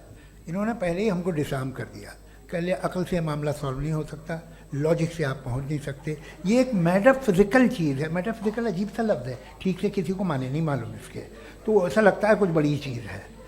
अरे भाई, क्या होता है मेटाफिजिकल, बताओ, खड़ी हो। ये एक लफ्ज़ है जो कहीं भी इस्तेमाल हो जाता है। जब आप एक बात कर रहे हैं और आप मुझसे बहस कर रहे हैं तो मुझे मेटाफिजिकल मत बताइए, आप लॉजिकली मुझे प्रूव किए। और अगर लॉजिकली आप नहीं बात करते साहब ये मेटाफिजिकल है, तो फिर हम आप बात क्या कर रहे हैं? मेरा आपका किस ज़बान में कॉन्वर्सेशन होगा?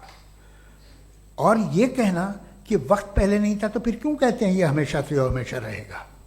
हमेशा वक्त है, तो आप कैसे कहते हैं वो हमेशा से है और हमेशा रहेगा? हमेशा का मतलब है कोई वक्त, अगर वक्त ही नहीं है तो हमेशा कैसे? बाहर वो रहेगा। अब मैं ये देखता हूँ, आपने कहा ना कि वहाँ रेप ज़्यादा होते हैं, तो हम एक बात देखते हैं कि दुनिया जिस पे वो कादर मुतलक है, जिसकी मर्ज़ी के बगैर पत्ता भी नहीं हिलता, ओमनीपोटेंट है, ये दुनिया चल कैसे रही है? और इस दुनिया का हाल क्या है? 45,000 बच्चे जो 10 साल की उम्र से कम थे वो गाजा में मरे। भूख से काला हांडी में बच्चे मरते हैं और डिप्थेरिया से मरते हैं। डिप्थेरिया अजीब मर्ज है, गले में जाली बनना शुरू होती है, बच्चा नीला हो जाता है, गरीब का बच्चा, इसलिए कि उपास इलाज नहीं। ये कादर मुतलक है जो चाहे कर दे, इससे आप दुआएं मांगते हैं हमारी ये काम कर दे वो कर दे, तो इसका मतलब डे टू डे लाइफ में वो इंटरफेयर करता है और ये देख रहा है वो। अगर वो वाकई भी है फॉर डिस्कशन सेक, तो मैं जब दुनिया देखता हूँ तो मेरे दिल में उसके लिए कोई इज्जत नहीं पैदा होती। ये क्या कर रहे हो तुम पूरे ऑल पावरफुल हो, ओमनीपोटेंट हो, ओमनी प्रेजेंट हो। तुम तो वहाँ गाजा में रहे होगे ना, तुम हर जगह हो। तुम देख रहे थे कि बच्चे की कैसे धज्जियाँ उड़ रही, तुम देख रहे थे और तुम चाहते हो मैं तुम्हारी परस्तिश करूँगा, तुम हो भी। अरे यार, इससे अच्छे तो हमारे चीफ प्राइम मिनिस्टर हैं, कुछ तो ख्याल करते हैं। कमाल है, आप किसकी इबादत कर रहे हैं? अगर वो है भी, ये दुनिया नाइंसाफी से, जुल्म से, जबर से, तशद्दुद से भरी हुई। और आप ये मत कहिएगा कि वो देख रहा है और वो बताएगा एक दिन। अगर वो देख रहा है और इंटरफेयर नहीं करता तो आप दुआ क्यों मांगते? आप कहते हैं मेरा ये काम करा दे, इसके मतलब है वो दखल दे सकता है, वो आपको नौकरी दिलवा सकता है, भले दूसरे आदमी को ना मिले, मगर आपका काम कर देगा चूंकि आपने दुआ मांगी है। तो जब वो आपको नौकरी दिला सकता है, लड़की की शादी कर सकता है, बेटे को ग्रीन कार्ड दिलवा सकता है, तो कम से कम ये जो मर रहे हैं बच्चे, इनको रोक दे, कुछ तो करे। मुझे तो दुनिया में, इस दुनिया का कोई मालिक है, इसका ओमनीपोटेंट कोई रूलर है, और ये दुनिया ऐसी चल रही है। मैं तो चाहूँगा कि भाई ना हो, अगर हो तो बड़ी शर्मिंदगी की बात है। शुक्रिया।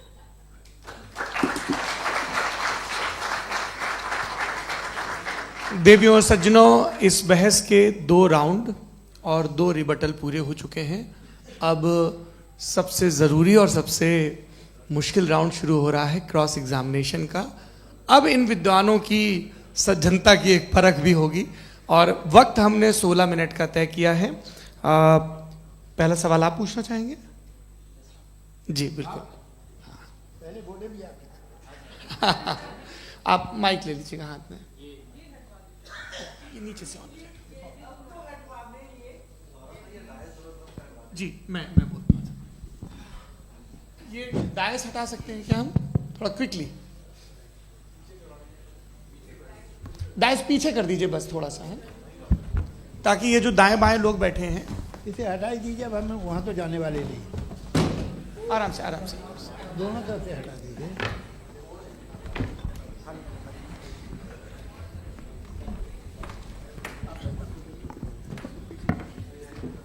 इस बीच आप लोग भी अपने अपने सवाल तैयार कर लें। ये ध्यान रखेंगे कि मैं यहाँ से सवाल लूँगा, आप लोगों को अपना हाथ ऊपर करना है, अपना नाम बताना है और अधिकतम 3 वाक्यों में अपना सवाल पूरा करना है।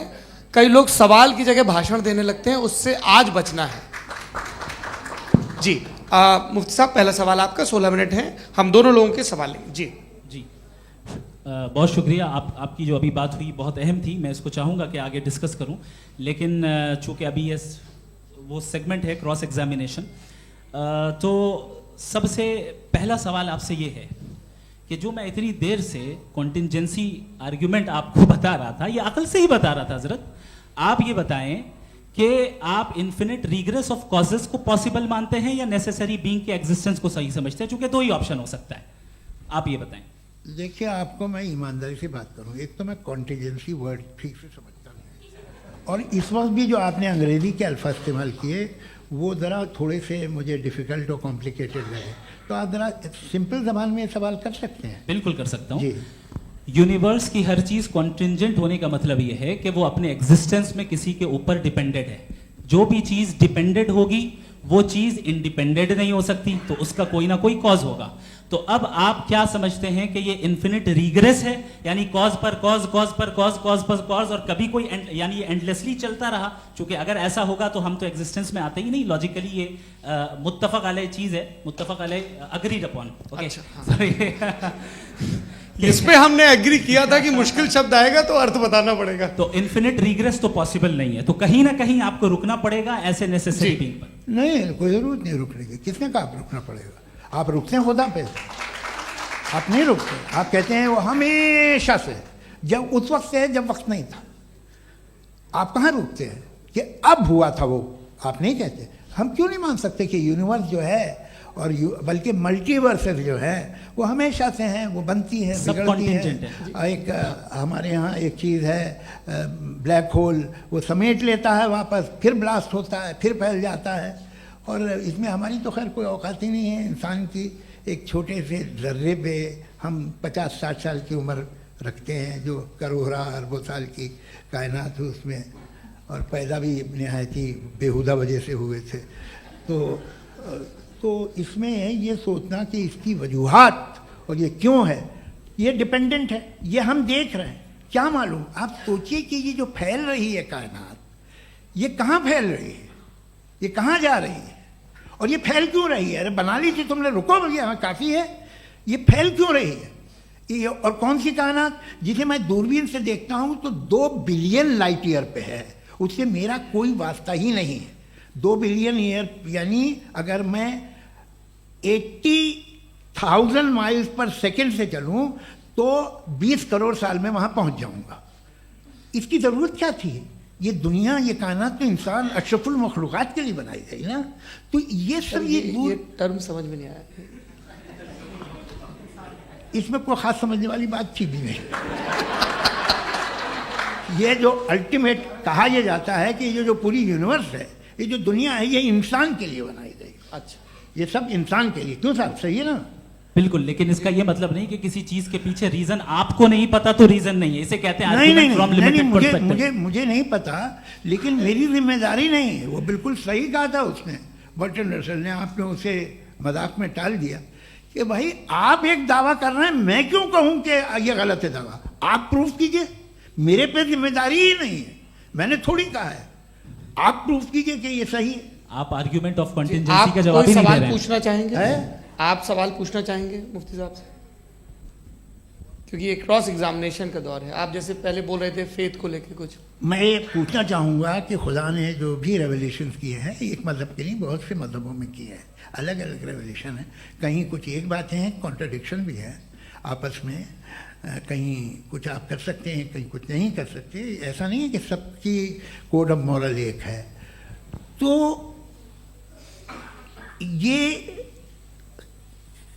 किस्सा क्या है? अब आप ये देखिए कि मुझे कभी कभी लगता है कि ये जो फुटबॉल फाइनल होता है, लाखों लोग होते हैं, फिर वो टीवी कवर करती, करोड़ों लोग, अगर उसमें खुदा की एक बूमिंग आवाज़ आ जाती, मैं गॉड हूँ, तो सारे लोग अभी सुन लेते और टीवी पे भी सुन लेते, किस्सा खत्म होता। ये इतनी राजदारी क्या है कि तुम सामने कुछ तो सबूत दे दो हमें सॉलिड। ये कह साहब ये यूनिवर्स कैसे बनी, इससे मसला क्या हल होगा? मैं पूछूंगा आपसे खुदा कैसे बना? क्यों नहीं पूछूंगा कैसे बना? बल्कि वो तो कायनात से कहीं ज़्यादा इंटेलिजेंट है, कायनात से कहीं ज़्यादा कॉम्प्लेक्स। जी वो हमेशा से है। आप कहेंगे मैं मान लूँगा। अच्छा, दोयम वो कादिर मुतलक, यानी कादिर मुतलक का मतलब ओमनीपोटेंट, वो जो चाहे कर सकता है। आपको नौकरी दिलवा सकता है, आपकी अच्छी जगह शादी करवा सकता है, आपके पड़ोसी का मुकदमा हरवा सकता है, आपको जिता सकता है, सब काम करता है। थोड़ा सा माइक क्लोज जी। वो इस दुनिया को चला कैसे रहा है? ये दुनिया कैसे चल रही है? आपको इस पर हैरत नहीं होती? या क़यामत के बाद कभी एक जस्टिस होगा, जब ये बच्चा मर चुका होगा जिसकी धज्जियाँ उड़ गई बम से, इसको इंसाफ मिलेगा तब। अच्छा, अब जवाब दूं? हाँ दीजिए। मैं वही इसीलिए आप ही की तरफ आता। सबसे पहले आपने रेवलेशन और स्क्रिप्चर्स की बात की, इस पे मैं बात कर सकता हूं लेकिन आज नहीं करूंगा चूंकि वक्त कम है, कभी और इस पे डिस्कस करेंगे। मैं तैयार हूं उस पे भी बात करने के लिए। ये क्योंकि अभी हमारा से topic- राउंड 2 की भूमिका तय हो रही है। Does God exist round 2? जी, चूंकि आज गॉड के एग्जिस्टेंस पे बात है तो मैं उसी के रिलेटेड जो है आपके सवालात को एंटरटेन भी करूंगा और मैं भी पूछूंगा। आपने कहा कि आपने साबित ही नहीं किया, जबकि आर्ग्यूमेंट ऑफ कॉन्टिजेंसी बुनियादी आर्ग्यूमेंट है। आप मुझे कॉन्टीजेंसी का मतलब बताइए, आपका मतलब क्या है कॉन्टीजेंसी? कॉन्टिजेंसी का मतलब यह हुआ कि हर वो वजूद जो किसी भी चीज का पाबंद है, हर वो वजूद या हर वो चीज जो अपने एग्जिस्टेंस में किसी भी चीज के पाबंद है और उससे बाउंड है, उसको उसकी जरूरत है, उस पर डिपेंड करती है, तो जाहिर सी बात है कि उसका कोई ना कोई कॉज होता है। ये तो अक्ल की बात है, ये आप रीजनिंग की बात करते हैं, मैं वही कर रहा हूं। दूसरी चीज आपने ये बात कही कि इतने बिलियन लाइट ईयर्स दूर है, उसका मेरा क्या लेना देना। फिर मेरे ख्याल से आपको ये नहीं कहना चाहिए I think therefore I am an atheist. आपको सोचना चाहिए, सिर्फ आप एक लिमिटेड दायरे में रहकर नहीं सोचें बल्कि बाहर निकलकर सोचें। आपने तीसरा सवाल किया, आपने सर, 2-3 सवाल एक साथ किए। ऐसी बातें ना कीजिए, कुत्तों को इतराज हो जाएगा आप पे कि आप कुछ भी सोचिए। ये इजाज़त आपको है नहीं, मुझे है।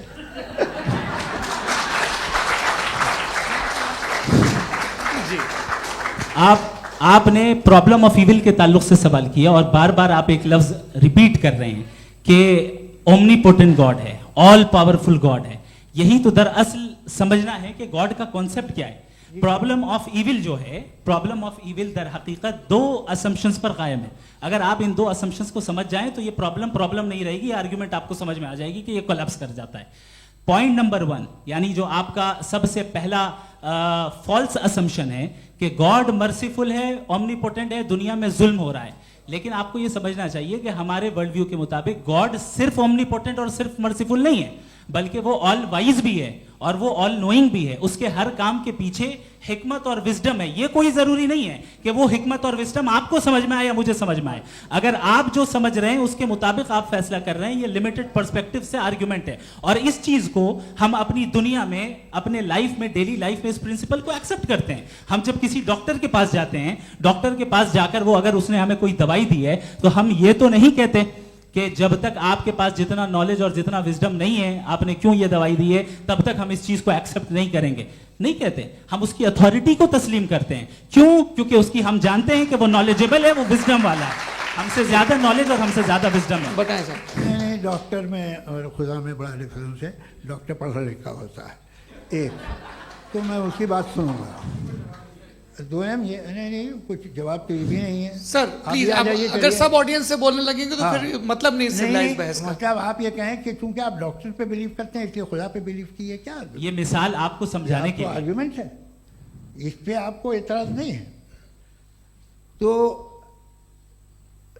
सिंपल बात ये है कि मैं अगर ये यकीन कर लूँ कि एक ओमनीपोटेंट, उसकी मसलहत है, ये जो बच्चे मर रहे हैं ये मसलहत है उसकी, मुझे नहीं चाहिए इसकी मसलहत। उसकी मसलहत नहीं, यही तो समझना है। मतलब एक्सपीरियंस। अच्छा, इस आपने अभी मेरी बात पूरी सुनी नहीं। मैंने कहा आपका पूरा आर्ग्यूमेंट 2 फॉल्स असम्पशंस पर है।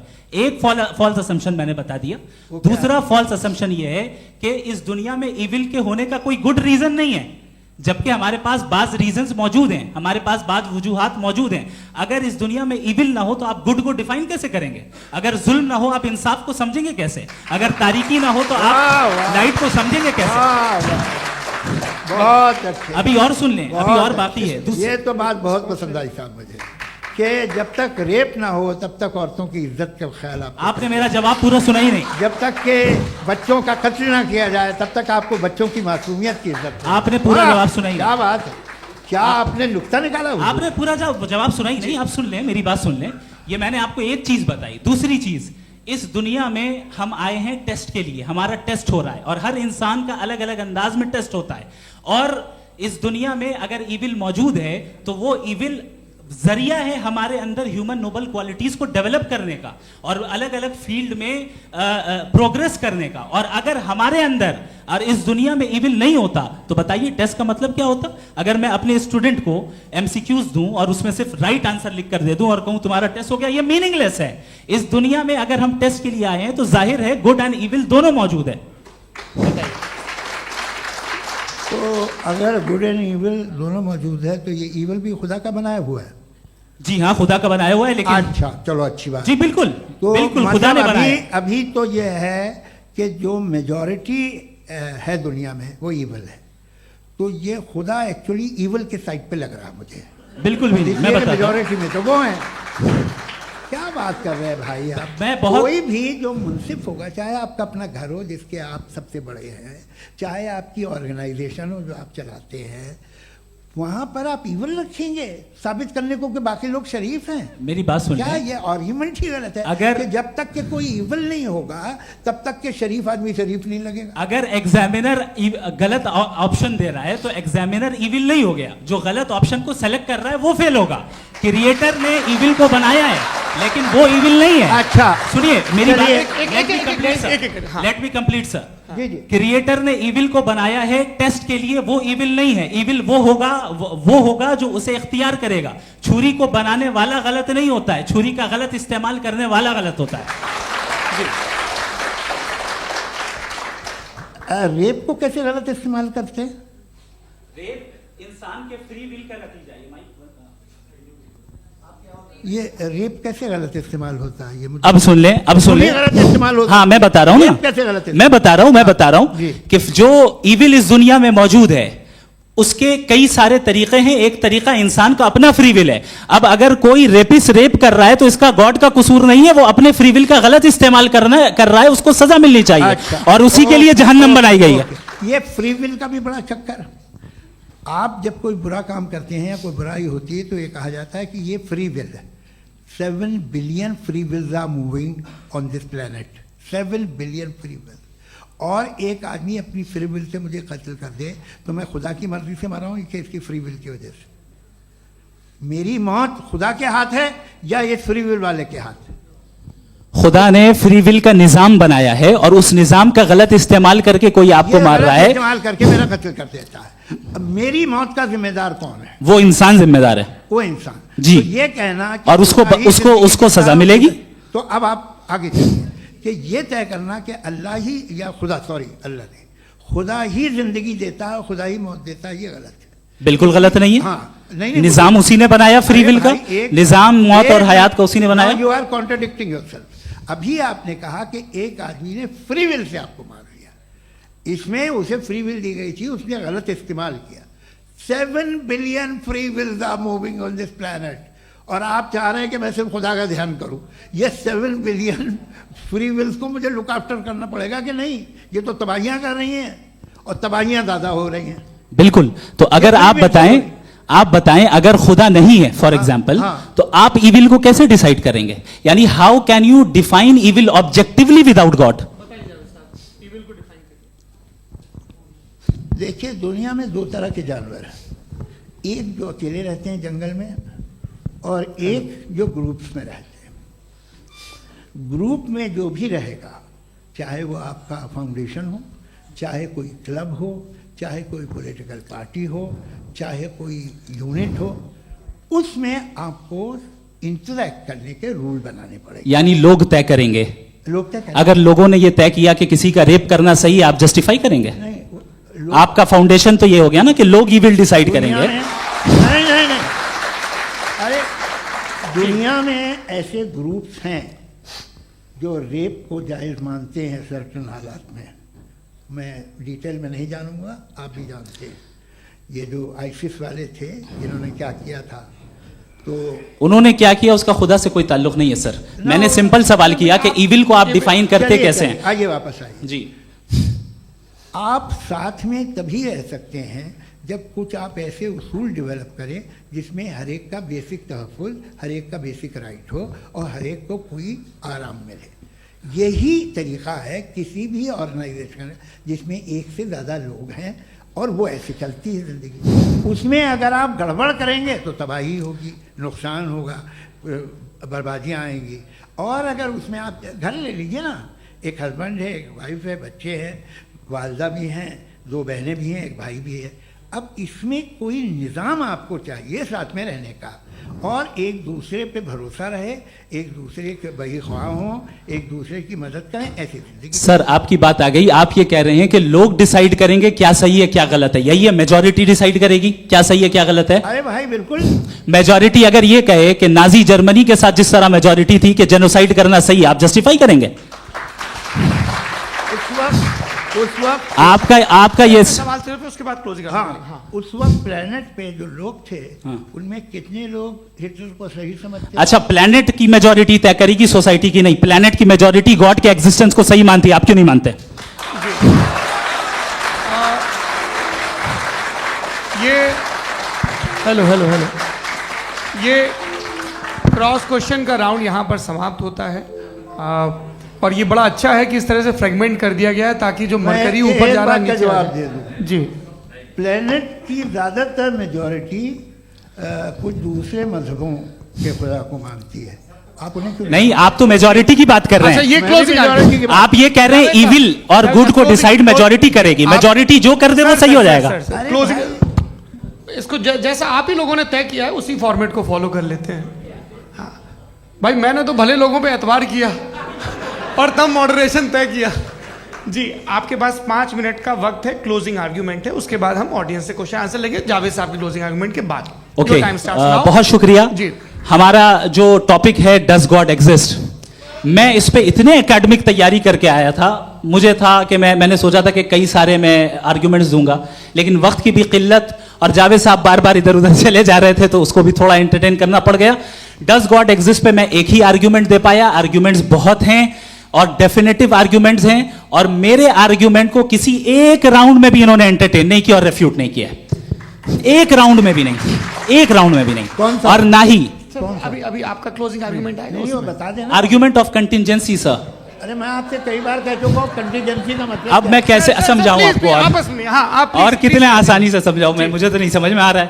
बस आप अपनी आर्ग्यूमेंट ऑफ कंटीजेंसी उर्दू में बोल सकते हैं। हाँ, आप अपनी बात पूरी कर लें जी। आखिरी 4 मिनट। दूसरी चीज, just a minute please ma'am, can I talk?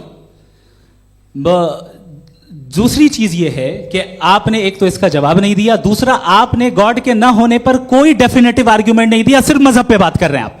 मजहब तो आज हमारा टॉपिक ही नहीं था, आज तो हमारा टॉपिक हो, आप मजहब से ले लेकर आईएस तक चले गए। भाई हमारा क्या ताल्लुक है उससे? We condemn them. और उसका गॉड से क्या ताल्लुक है? अगर कोई गलत काम कर रहा है, किसी ने किसी को कत्ल किया, किसी ने किसी का रेप किया, उसको सजा मिलनी चाहिए। और आपके पास कोई भी rational strong foundation of morality नहीं है। आपने कहा कि मेजॉरिटी तय करेगी सोसाइटी की, वो सही होगा। मैंने कहा हिटलर को फिर आप सही कहेंगे, नहीं, प्लैनेट की सोसाइटी की मेजॉरिटी तय करेगी। तो प्लैनेट की मेजॉरिटी गॉड के एग्जिस्टेंस को मानती है, आप कह रहे हैं ये रिलीजियस है। तो यानी आपके पास कोई स्ट्रॉन्ग फाउंडेशन नहीं है ऑब्जेक्टिव मोरालिटी का। ऑब्जेक्टिव मोरालिटी का अगर कोई फाउंडेशन है तो वो सिर्फ गॉड है, गॉड है, गॉड है। थैंक यू जी, ये मुफ्ती शमाइल नदवी साहब का क्लोजिंग आर्ग्यूमेंट था। अब हमारे पास जी ये बड़ा अच्छा है कि दोनों लोगों को मॉडरेटर से शिकायत भी और बोल रहे भाई हमारी शाबाशी भी तो करते चलो। अब मेरी बात जी, आपके पास जावेद अख्तर साहब 5 मिनट का वक्त है, ये आपका क्लोजिंग आर्ग्यूमेंट है, टाइम रीसेट कर दें जी। देखिए, बहुत सारी बातें हैं। गॉड का डेफिनेशन दुनिया के किसी भी रिलीजन में है कि वो ओमनीपोटेंट है, ओमनीप्रेजेंट है, he is just, he is kind, he loves you and so on. मैं जब दुनिया देखता हूँ तो मुझे कोई ऐसा सुप्रीम पावर यहाँ दिखाई नहीं देती है जो इंसान की बहबूदी के लिए कुछ कर रही हो, कमज़ोर को बचा रही हो, मदद कर रही हो, जालिम को पीछे हटा रही हो। मैं नहीं देखा, तारीख़ में नहीं। एक तो अगर है और ये देख रहा है तमाशा, तो उसका होना न होना बराबर है। दोयम ये कि ये जो है, जब आप ये कहते हैं कि कायनात जिसकी कंटीजेंसी है, मैं देखिए वो लफ्ज़ इस्तेमाल किया मैं, तो ये कैसे हो सकती है भाई? और फौरन आप सरेंडर कर देते हैं कि जाहिर है कि इसका बनाने वाला तो इससे 10,000 गुना था कॉम्प्लिकेटेड होगा। उस पर आपके होने पे कोई इतराज़ नहीं है। उसे वो टाइमलेस है, वो पहले से था, टाइम तो बहुत बाद में आया, ये सब आप मानने को तैयार है, जिसका आपके पास कोई सबूत नहीं, आपके पास कोई रीज़न नहीं है। आपकी तारीख क्या है मजहबों की, बिलीफ की, जो खुदाओं का बिलीफ है, ये कॉन्स्टेंटली गलत साबित होता रहा है। मतलब आप कहें कि अरिस्टोटल के ज़माने में तो सब जाहिल थे, वो भी इतने ही यकीन से खुदा पे यकीन रखते थे, जो अब नहीं रहा, ये भी नहीं रहेगा, आप लिख लीजिए। और इसके आसार आपको दुनिया में दिखाई देना शुरू हो चुके हैं। ये बहस क्या आज से 100 साल पहले इस तरह हो सकती थी? यहाँ तक तो आपको हम ले आए हैं। तो सर अरे इनको मदद की ज़रूरत नहीं भाई, ये सेल्फ सफिशिएंट आदमी है, आप क्यों इनकी मदद कर रहे हैं? Sir please. तो ये जो है तमाम बातें अपनी जगह हैं, ये एक पैकेज है। आप अकेले, कोई आदमी ऐसा नहीं जो सिर्फ गॉड को मानता हो, उसके साथ बहुत पैराफर्नेलिया आता है, अलग अलग पैराफर्नेलिया आते हैं। They have always created chaos in the society. मैं तो आपको सीधा ऑफर देता हूँ कि दुनिया में 10 इम्पॉर्टेंट बिलीव्स है, आप 1 मानते हैं, 9 नहीं मानते, 9 में आप एथियस्ट हैं, 9 को आप बिल्कुल रीजनेबली मेरी तरह देखते हैं। तो 90 मजहबी आदमी भी 90% एथियस्ट है, वो दूसरे खुदा नहीं मानता, एक खुदा मानता है अपना वाला, बाकियों को कहता है गलत है। अगर आप मानना ही बंद कर दें तो आपका 10% चांस है कि आप सही हैं और 90% चांस है कि आप गलत हैं। मेरा मशवरा है आप मानना छोड़ दिए तो 50% चांस होगा कि आप सही हैं और 50% चांस होगा, 40% आप गेन करेंगे बाय बिकमिंग एन एथियस्ट।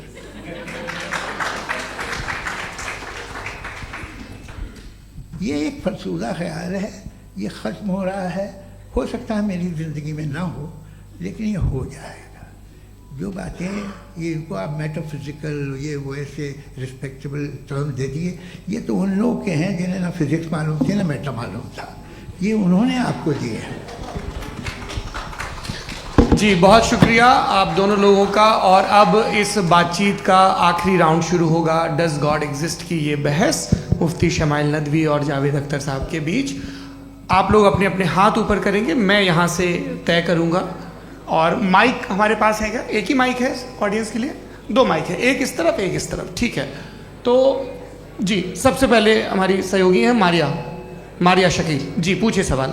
थोड़ा सा रुकेंगे ताकि कैमरे का फ्रेम आप पर आ जाए, आपकी तो प्रैक्टिस है टीवी की। जी नदवी साहब, मैं खुदा को मानती हूँ, पहले मैं इसी प्रमाइस से शुरू कर रही हूँ और ये बता रही हूँ आपको, मैं मानती हूँ। लेकिन कुछ सवाल हैं जो जावेद साहब ने उठाया, उसका जवाब आपको देना चाहिए।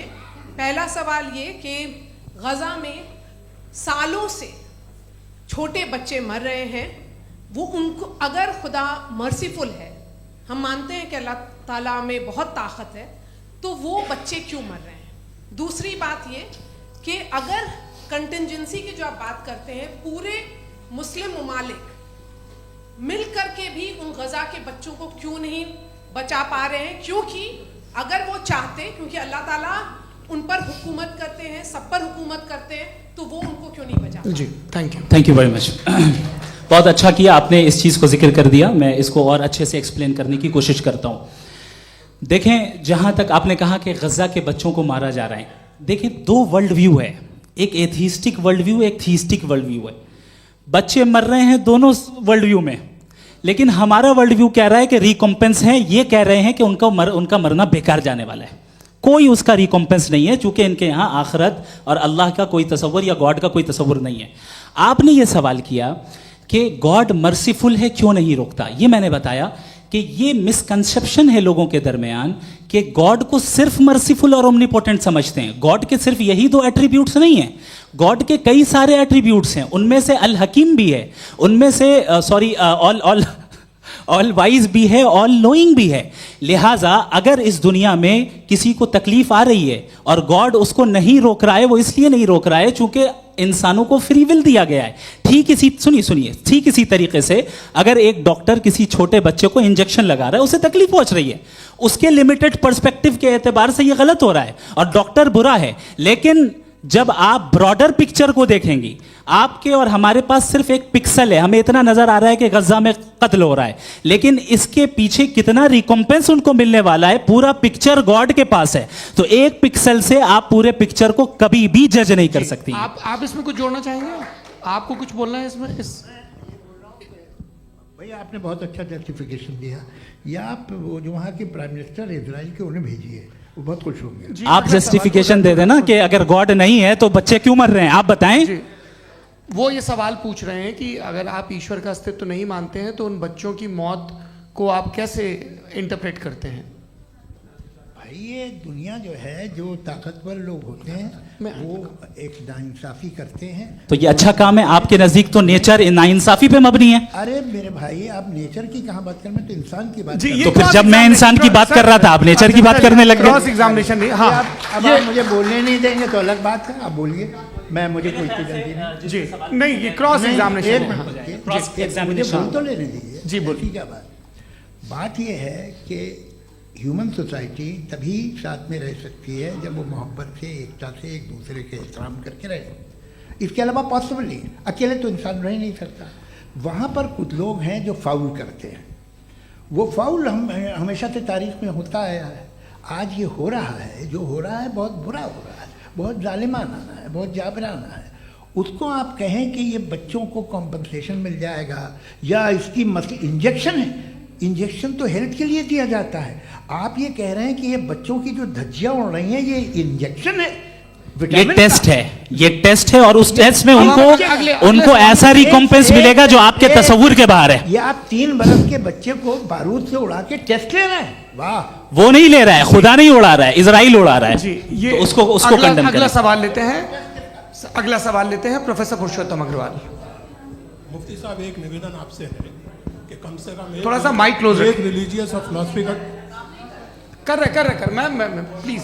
एक रिलीजियस और फिलोसफिकल ट्रेडिशन है जो ब्रह्मांड को यानी यूनिवर्स को ही अंतिम मानती है। सर्वम खलु इदम ब्रह्मम, this is Chandogya Upanishad, and it completely rules out the existence और नेसेसिटी, आपके शब्दों में necessity of a creator. The creation itself is the creator. तो एक मिनट प्लीज। दूसरा जो सवाल आपने अभी, जो आप बार बार कह रहे हैं कि भगवान विद्वान भी है, वाइज, सब जानने वाला, तो अगर विजडम में दुनिया भर के पापों और अत्याचारों को बर्दाश्त करना शामिल है, तो फिर इसका मतलब ये हुआ कि अगर मैं फ्री विल से उसको अपोज करता हूं तो ईश्वर की विजडम और मेरी फ्री विल में कॉन्ट्राडिक्शन है। Because when I am opposing whatever is happening in Gaza, then I am opposing the God's will और गॉड्स विजडम। जवाब लेते हैं क्योंकि तो गॉड की विजडम में, एक मिनट सर प्लीज सर, ये एक जुमला, गॉड की विजडम है कि गाजा में जो कुछ हो रहा है वो हो रहा है, मैं उसका अपोज कर रहा हूं, तो मैं गॉड की विजडम के खिलाफ जा रहा हूं। एक सवाल। दूसरा ये नहीं, आपने 2 ऑलरेडी।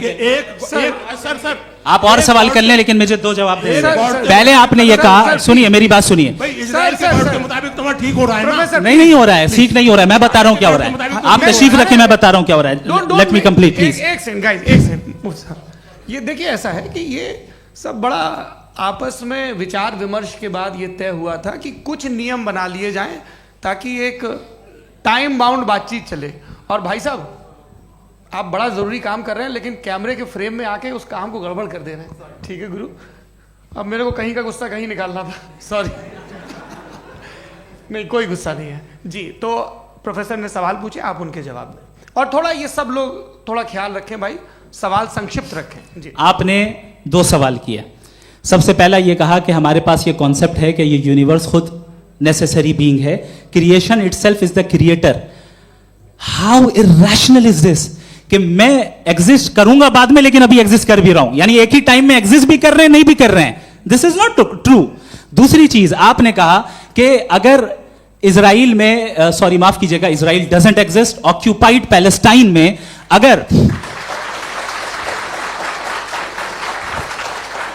अगर ऑक्यूपाइड पैलेस्टाइन में बच्चों को मारा जा रहा है फ्री विल की वजह से और गॉड नहीं रोक रहा, ये कॉन्ट्राडिक्शन है। ये बताइए कि एक एग्जाम में एक बच्चा गलत आंसर लिख रहा है, सुनिए, एग्जामिनर चाहे तो रोक सकता है, क्यों नहीं रोक रहा है? ये कॉन्ट्राडिक्शन है, ये कॉन्ट्राडिक्शन नहीं है। नहीं सर, ये आपस में जी। ये क्या आपका सवाल?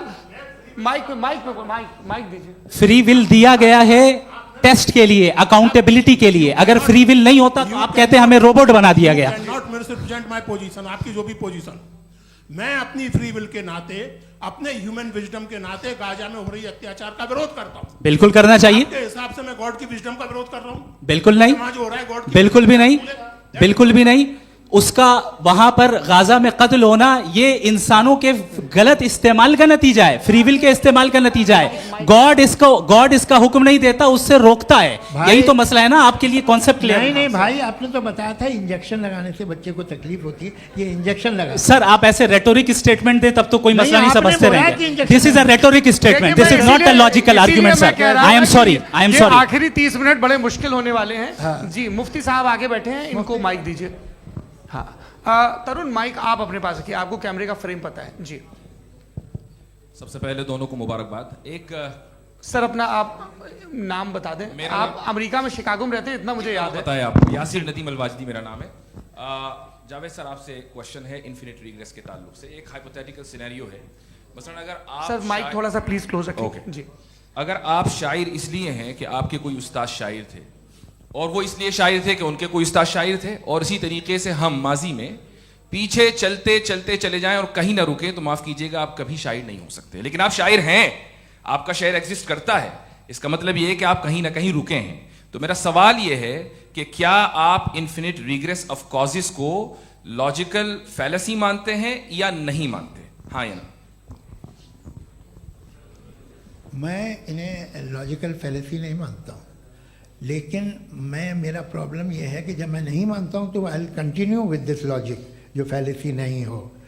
आप एक जगह रुक जाते हैं जाके, आप कहते हैं ये गेंद कैसे बनी, ये जजीरा कैसे बना, ये समंदर कैसे बना, ये ज़मीन कैसे बनी, और अचानक गॉड पे जाके आपको ब्रेक लग जाता है। एक बार आप सवाल नहीं करते कि भाई इनको बनाने वाला तो इनसे भी कॉम्प्लिकेटेड होगा, वो कैसे बना, उसके बारे में आपने इत्मीनान कर लिया, वो हमेशा से है। तो अगर आप उसे हमेशा से मानते हैं तो फिर ये मान लीजिए कि कायनात हमेशा से है, क्या तकलीफ? फिर हम वजूद में नहीं आते जी है? हम मौजूद नहीं। अच्छा सर क्यों नहीं हो मैं सकते? बताऊंगा प्लीज। जैसे मैंने मिसाल दी आपके शेर की, आपका शेर कभी वजूद में ना आता अगर शायर इसी तरह चलते रहते हमेशा। जी माइक मेरे ख्याल से एक सेकंड, इन्फिनिट रिग्रेस का कॉन्सेप्ट क्लियर नहीं हो पाया, ऐसे रहने दें, लेट्स मूव ऑन सर। ठीक है। हाँ थोड़ा सा मॉडरेटर का भी ख्याल रखें। नहीं आपने तो रखा है, आपने रखा है। यहाँ पे गौहर रजा साहब हैं, वो भी एक सवाल पूछना चाहते हैं। माइक यार नीचे से ऑन कर दिए नीचे। पहले तो ये कह दूं कि मैं उन बच्चों से शर्मिंदा हूं जिनको गजा में कत्ल किया गया, क्योंकि हमारे होते हुए कत्ल किया गया। लेकिन उससे ज़्यादा शर्मिंदगी इस बात से हुई कि मुझे लगा कि मुफ्ती साहब उसको जस्टिफाई कर रहे हैं। बिल्कुल भी नहीं, आप बहुत ही गलत। मुझे लगा मैं गलत हो सकता हूं। बिल्कुल गलत मैं है। सवाल पूछ रहा हूं, सवाल मैं देखिए, सवाल अगर पूछ रहा हूं। एक मैं जावेद भाई से डिसएग्री करता हूं। एक सेकंड देखिए, अगर देखिए ऐसा एक सेकंड आप सर वेट अरे आप कुछ मेरे पहले मुझे अपनी बात कह लेने दीजिए। अगर ऑडियंस तय करेगी तो फिर मॉडरेटर का मतलब नहीं। मेरा आप सबसे ये कहना है, ये बहस दो लोगों के बीच में है, एक तरफ मुफ्ती साहब, एक तरफ जावेद साहब। पिछले 1.5 घंटे से ये लोग अपने अपने तर्क रख रहे हैं। आपकी इनसे इत्तेफाकी हो सकती है, ना इत्तेफाकी हो सकती है। मेरे उस्ताद मुझे सिखा गए हैं कि मुखामुखम में असहमति की गुंजाइश बची रहनी चाहिए।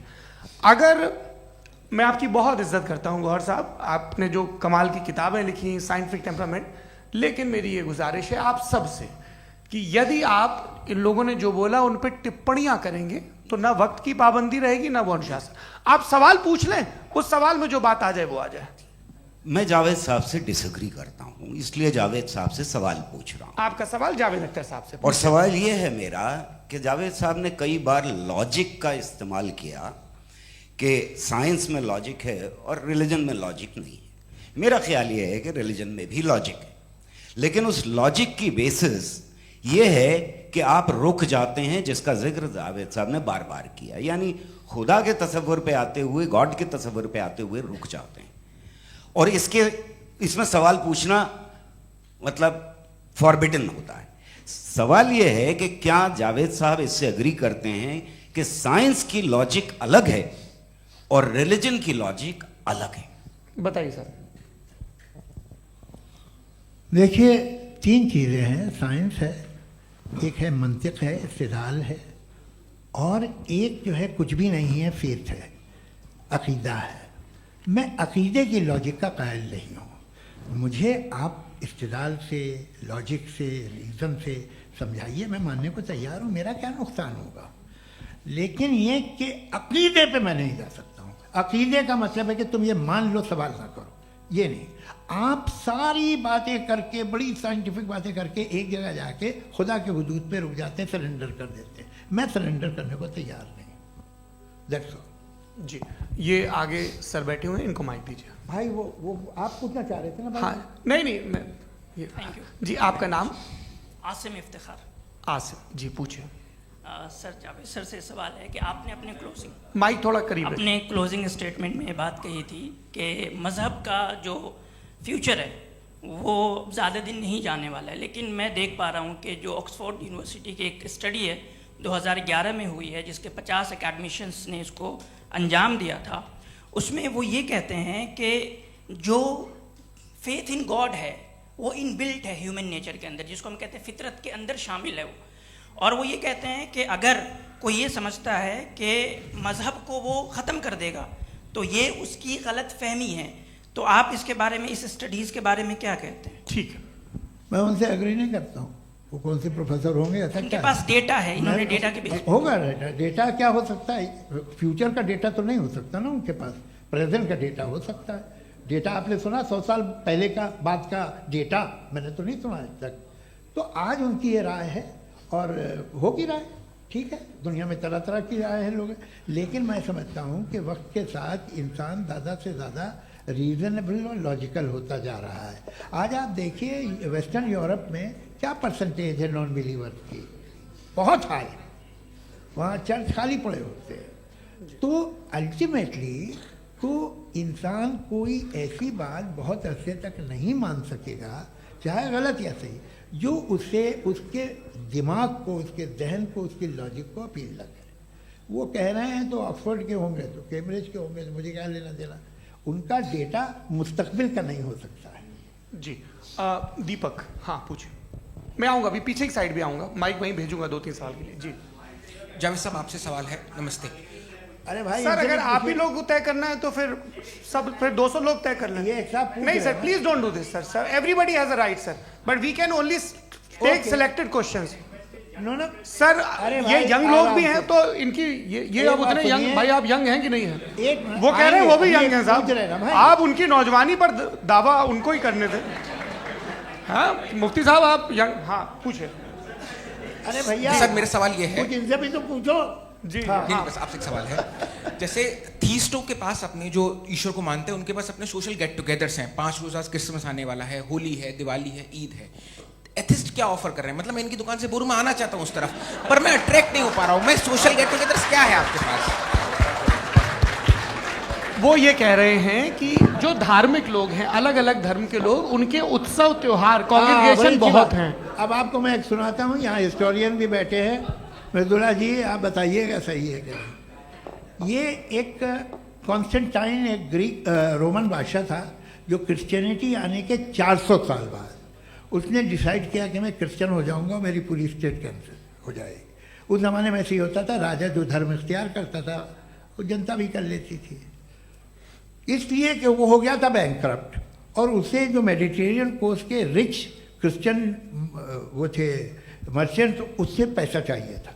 तो उसने कहा यार क्रिश्चियन हो जाओ। तो उसने अपने वजीर से कहा कि भाई ये हिस्ट्री है कि अब हम लोग क्रिश्चियन हो जाते हैं। पहले सर हो जाएंगे, कोई प्रॉब्लम नहीं है, लेकिन एक प्रॉब्लम ये है कि 17 दिसंबर से 25 दिसंबर तक जो पेगन फेस्टिवल होता, जो पेगन जो फेस्टिवल होता है वो बंद हो जाएगा, इसलिए कि हम क्रिश्चियन हो गए तो होगा नहीं। तो वो बच्चों को बहुत बुरा लगेगा, पब्लिक को बहुत इन्जॉय करते हैं, खासतौर से 25 को मेन डे। उसने कहा हाँ ये तो सही कह रहे हो। ये जीसस क्राइस्ट की पैदाइश कब थी? पहले साहब वो अप्रैल में थी। नहीं, कट करो, वो 25 दिसंबर को। यह हकीकत है। और 400 साल बाद क्रिश्चियनिटी के अप्रैल से दिसंबर ले आए, और इसलिए कि यहाँ पेगन फेस्टिवल होता था। अब मनाते हैं आप आराम से। ये जो सारे फेस्टिवल हैं ये रिलीजन से, हर एक को एक इंटरटेनमेंट डिपार्टमेंट चाहिए होता है अपनी कंपनी चलाने के लिए। तो ये रिलीजन ने, ये सेकुलर त्यौहार थे जिन्हें रिलीजन्स ने ले लिया है। ये मौसम के थे, फसलों के थे, किसानों के थे, उसको आपने लेके रिलीजियस रंग दे दिया। ये कोई रिलीजन से थोड़ी आए आप। अच्छा हमें देखिए, हम तो मुल्द हैं, हम ईद मनाते हैं, हम दिवाली मनाते हैं, हम होली मनाते हैं, हम क्रिसमस मनाते हैं। बम्बई की फिल्म इंडस्ट्री की सबसे बड़ी होली हमारे घर में होती है, सबसे बड़ी ईद हमारे घर में होती है। वो हमारी सोशल वो है, हमारा हेरिटेज है। ऐसा थोड़ी है कि we will throw the baby along with the water. ये तो अच्छी चीज़ है, इन्हें रखो, जो बेकार है फेंक दो। जी हाँ। हेलो जी, मेरा सवाल नादवी जी से है। जैसा कि आपने बोला कि गॉड टाइम के भी परे हैं और गॉड इतनी कॉम्प्लेक्स चीज़ है कि उसे ह्यूमन माइंड समझ नहीं सकता, और गॉड ने अर्थ पे फ्री विल भी दे दी है, तो आप अपना वक्त ज़ाया क्यों कर रहे हैं गॉड के बारे में बात करके? अपन को तो बात करनी चाहिए कि सोसाइटी को बेहतर कैसे करें। जी, मैं गॉड वही बताता है सोसाइटी को कैसे बेहतर करे। अभी मैं आपका जवाब देता हूँ। आपने कहा कि टाइम पे वो एग्जिस्ट नहीं करता, सो नहीं, मेरा सवाल ये है कि जैसा आपने बोला कि गॉड बहुत ही कॉम्प्लेक्स चीज है। मैंने कहा ही नहीं कि कॉम्प्लेक्स है, तो आपके अल्फाज हैं। कॉम्प्लेक्स का लफ्ज गॉड के लिए सुइटेबल नहीं है। क्यों? क्योंकि कॉम्प्लेक्स वो चीजें होती हैं जो ऑब्जेक्ट हो। God is not an object जिसको आप इंस्ट्रूमेंट के जरिए लेबोरेटरी में जाके टेस्ट करें, oh it's very complex. No, वो कोई कार का इंजन नहीं है। वो फिलोसॉफिकली नेसेसरी बीइंग ऐसी बीइंग है जो सिंपल बीइंग है। हाँ, आप उसको मुकम्मल तौर पे उसकी तमाम हिकमतों को जान ले और हर चीज को जान ले, ये पॉसिबल नहीं है, क्योंकि वो ऑल वाइज है, आप ऑल वाइज नहीं है, और वो खुदा है, वो आपको सारी चीजें बता दे, ये जरूरी नहीं। मेरा सवाल ये नहीं था। मेरा सवाल ये था कि जब गॉड इतना परे है इस दुनिया से कि उसने अर्थ पे फ्री विल भी दी है, हम सब ह्यूमंस की फ्री विल है, और जो सोसाइटी में हो रहा है वो अपन लोग डिसाइड करेंगे, तो अपन लोग डिसाइड नहीं करेंगे ना, अपन लोग डिसाइड नहीं करेंगे। गॉड जो है, गॉड ने वो उसकी जात, उसकी एग्जिस्टेंस टाइम एंड स्पेस से परे है, लेकिन वो हमारा टेस्ट ले रहा है और उसी गॉड ने हमें बताया कि तुम्हें क्या करना है क्या नहीं करना है, तो जाहिर है उस गॉड की बात सुनेंगे ना हम। जी, वो पीछे एक चश्मा लगाया जो मैम खड़ी हैं, उनको दीजिए। हाँ आप जी जी बिल्कुल आएंगे। देखिए मैं कोशिश कर रहा हूँ सब तरफ जाने की। हाँ उनको दीजिए माइक। जी हेलो सर, मैं ओमनी प्रेजेंट नहीं हूँ, टाइम पाबंद हूँ और जहां तक कोशिश कर सकता हूँ करूंगा। जी अपना नाम बताइए। मेरा नाम उर्सुला है, मैं दिल्ली यूनिवर्सिटी की एक स्टूडेंट हूँ और मैं स्टूडेंट फेडरेशन ऑफ इंडिया से हूँ। मेरा सवाल मुफ्ती जी से है कि इस हॉल के इस कमरे में बैठ के हम लोग रेप की मोरालिटी के बारे में फिलोसफिकली बात तो कर सकते हैं, बट असलियत ये है कि रोज़मर्रा की ज़िंदगी में औरतें रेप के थ्रू गुजरती हैं, और हम लोग सिर्फ नंबर्स पे इस तरह नहीं देख सकते, क्योंकि कितनी औरतें हैं इन कंट्रीज़ में जहाँ पे आप बता रहे हैं कि केसेस कम हैं, जिनका एक्सेस है कि वो जाके केस फाइल कर सकें। कितनी औरतें हैं जो जिनको काम करने की आज़ादी है उन कंट्रीज़ में। यूरोप में ये आज़ादी आ गई, यूरोप में ये रूल्स आ गए, तो हम आज उसके बारे में बात कर पा रहे हैं। जी जवाब। आपने ये कहा कि कमरे में बंद होकर हम लोग इस पर फिलोसफिकली बात कर सकते हैं, लेकिन हकीकत में क्या हो रहा है, वो ग्राउंड लेवल पे क्या हो रहा है जो बहुत गलत हो रहा है, और वो सफ़र कर रही हैं। आई अग्री, बहुत गलत हो रहा है, और जो गलत हो रहा है उसको हमें रोकना है। और क्यों रोकना है, वो गलत क्यों है? हमारे पास इसका ऑब्जेक्टिव फाउंडेशन है, इनके पास उसका ऑब्जेक्टिव फाउंडेशन नहीं है। मैं ये कहना चाह रहा हूँ कि जहाँ पे भी जुल्म हो रहा है, जहाँ पे भी औरत पे जुल्म हो रहा है, या उसकी इज्जत लूटी जा रही है, या उसे तकलीफ पहुँचाई जा रही है, और सिर्फ औरत नहीं, किसी इंसान के ऊपर भी जुल्म हो रहा है, तो उसके खिलाफ खड़ा होना, ये मॉरलिटी हमारे पास गॉड के पास से आई है। वरना जावेद साहब तो कह रहे हैं कि जो है मेजॉरिटी डिसाइड करेगी, तो मेजॉरिटी तो कभी भी बदल सकती है। क्या आप हाँ। ये थोड़ी सी आपको गलतफहमी है। मैं अगर मेरे जुमले से ये मदना निकला या मैंने कहा, तो ये जुमला मैं वापस लेता हूँ। ये मेरा मतलब ही नहीं था कि मेजॉरिटी डिसाइड करेगी। मेजॉरिटी डिसाइड करे तो दुनिया में बड़ी, वैसे आपने कहा था ये जुमला। अच्छा हो सकता है, मैं मान रहा हूँ, बाद में रिकैप कर लेंगे। अरे एक सेकंड, मैं अपनी एक्सप्लेनेशन देता हूँ। मुनासिब बात यह है कि हम सब के सब दिल में जानते हैं कि क्या अच्छा है क्या बुरा है, हमें पता है अच्छी तरह से। जो लोग बुरे काम करते हैं उन्हें भी मालूम अच्छा क्या है। यही तो सवाल था हजरत सर, कि फिर ये मोरालिटी आई कहाँ से? क्रॉस एग्जामिनेशन, हाँ जी हाँ। मोरालिटी साथ रहने की डिजायर से आई। यानी साथ रहकर जो कुछ कह दे, जो कुछ कर दे, वो हो जाएगा? नहीं नहीं, तो आप कायदे से रह ही कर सकते हैं जब तक लोगों में मोरालिटी हो, वरना क्यास हो जाएगा। ये आपको कैसे पता? जी हमने देखा ना, जहाँ मोरालिटी का क्यास हो गया, हम देखते हैं। कहाँ पे देखते भाई हैं? दुनिया में। आप जो ये- कह रहे हैं, आप अभी कहीं मैं पे आप अगर लोगों गलत को हो रहा है इस बहस तो के उसको बाद आप मैं गलत लोगों देखिए। को आप सर, मुफ्ती आप साहब, मैं- एपिस्टेमोलॉजी की मुफ्ती बात कर रहे हैं, मैं ऑन्टोलॉजी की अरे बात मुफ्ती कर रहा साहब, हूँ। मैं इस बहस के फाउंडेशन बाद आप क्या है? दोनों लोगों को चाय पे फाउंडेशन होस्ट करूंगा, वहां पे क्रॉस एग्जामिनेशन कर लीजिएगा। अभी ऑडियंस का हक मार रहे हैं आप लोग भाई, सर जस्ट लोग हैं आप लोग। और ये भाई ये हाँ, बच्चे- उधर उधर आएंगे, उधर इनको आएंगे। भी। जी सर आएंगे आएंगे। अच्छा सर मेरा नाम लईकुर रहमान है और मैं अलीगढ़ मुस्लिम यूनिवर्सिटी का स्टूडेंट हूँ। और जहाँ तक मुझे पता है कि sir you are also product of Aligarh Muslim University. मैं भी उसी चमन का बुलबुल। हाँ सर, तो बड़ी खुशी हुई मुझे जान करके कि मैं आपसे मिलूंगा। सवाल सर, मेरा सवाल यह है, सर सैयद अलैहिर्रहमा का नज़रिया ये था कि खुदा के वजूद को अक़ल के दायरे में रह कर के तलाश करना, न कि पूरी तौर से उसका इनकार कर देना। Sir how will you define it? नहीं तो ये तो आप इन्हें बताइए। ये सर, सवाल आपसे के खुदा का वजूद साबित कर रहे हैं। तो सर आपने इनकार कर रखा है, इस वजह से मेरा क्वेश्चन उन्होंने यही सर से एक सेकंड, सर सैयद ने यही कहा ना कि अकल से आप खुदा के वजूद को साबित नहीं कर सकते, यही कहा ना भाई। वो उन्होंने कहा कर सकते हैं और वो कर दिया गया आज।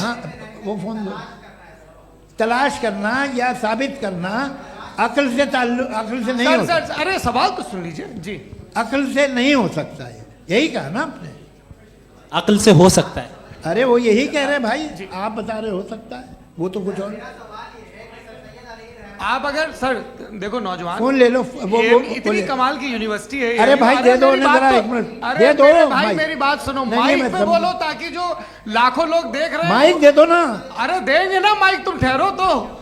हाँ सर, मेरा सवाल ये था कि सर सैयद अलैहिर्रहमा का एक नज़रिया था अपना कि खुदा का जो वजूद है उसको अक़ल के दायरे में रह करके तलाश करना है, न कि पूरे तौर से इनकार कर देना है। ये उनका कॉन्सेप्ट था। लेकिन मेरा सवाल ये है कि आप इसको कैसे डिफाइन करते हैं, एक्सप्लेन कैसे करेंगे, मैं आपसे जानना चाहता हूँ, क्योंकि you are the product of Aligarh Muslim University. मुझे अकल के दायरे में रख के मैंने बहुत तलाश की, मुझे मिला नहीं। हाँ ये इधर उधर वो चश्मा लगाए जो, हाँ उनको दे दीजिए। जी जी फटाफट पूछिए, बस 5 मिनट है, 5 मिनट में खत्म हो रहा है। हाँ अस्सलाम वालेकुम मुफ्ती साहब। एंड मेरा सवाल जावेद अख्तर साहब से। क्या नाम है आपका? अरे भैया सब मुझे तो पूछ रहे हो। फैज पूछिए फैज साहब। तो मेरा सवाल ये है कि अभी जो एथियस्ट है वो problem of evil argument use कर रहे हैं अगेंस्ट मुस्लिम्स, राइट? कि इस दुनिया में इतना सारा ईवल है और अगेंस्ट मुस्लिम तो यहाँ अगेंस्ट थियस्ट। हाँ थोड़ा सा करेक्ट कर लीजिए भाई, पूरी मशक्कत ही इसी बात की थी कि किसी एक मजहब पे बात न टिके। जी, तो बेसिकली ये आर्गुमेंट ऐसा है कि इस दुनिया में इतना ज़्यादा ईवल एग्जिस्ट करता है और अगर एक ऑल गुड गॉड है तो वो रोकता क्यों नहीं है? लेकिन इस सवाल में एक हिडन अजम्पशन ये है कि इस दुनिया में ईवल एग्जिस्ट करता है। अब एथियस्ट ये कैसे ऑन्टोलॉजिकली प्रूव कर सकते हैं कि इस दुनिया में ईवल एग्जिस्ट करता है? मैं आपको बताता हूँ, थोड़ा सा समझा। नहीं सर, हम लोग इनको सुनने आए। नहीं please don't do that. I want to explain ontologically. नहीं हम समझ गए सर, इनको अब जवाब देने दीजिए। अच्छा सवाल पूछ लो। मैं अभी तक क्या था वो मैं थोड़ा सा ऐड ऑन कर लेता हूँ। तुम गुरु, तो हम जब इसका राउंड 13 करेंगे ना तब तुमको स्टेज पे बिठाएंगे। जी तो हाँ जल्दी से। तो देखिए एथियज्म के हिसाब से सब कुछ रैंडमली बन गया है, सब कुछ एटम्स और मॉलिक्यूल्स है। एक पत्थर में और मुझ में सिर्फ इतना फर्क है कि हम लोग एटम्स और मॉलिक्यूल्स का अलग अलग रीअरेंजमेंट है। अब एक पत्थर को कोई इंसान तलवार से 2 टुकड़ों में काट दे या मुझे, according to atheism it is same. There is no evil and good according to atheism. जी अच्छा, फैज साहब का सवाल ये है कि हाँ कोशिश भी करते तो इससे गलत सवाल नहीं कर पाते। एक लाइफ फॉर्म है और लाइफ फॉर्म में फीलिंग्स हैं, मतलब लाइफ फॉर्म सुनता है, देखता है, टेस्ट कर सकता है, फील कर सकता है। तो उसकी ये जो क्वालिटी इस बबल में आ गई है वो जानवर में भी है, इंसान में भी है। तो जाहिर है कि उसे कोई तकलीफ पहुंचेगी, तो चूंकि उसके पास वो सेंसिटिविटी है तो मैं करेगा। पत्थर में वो सेंसिटिविटी नहीं है। तो ये क्या सवाल हुआ कि अगर पत्थर को काटा तो पत्थर को तकलीफ नहीं होती, तो आपको काटे तो आपको क्यों तकलीफ हो? बैठ जाइए। जी हाँ अगला सवाल। हाँ पूछे जी जावेद अख्तर साहब, अरे भैया, सब आप लोग मुफ्ती साहब को छोड़ रहे हैं, तो मेरे ही पीछे पड़े हैं क्या? फिर चलो बोलो भाई। You asked how God can exist when children die in Gaza. हाँ? You asked how God can exist when children die in Gaza, and you also mentioned the rise of atheism in Europe.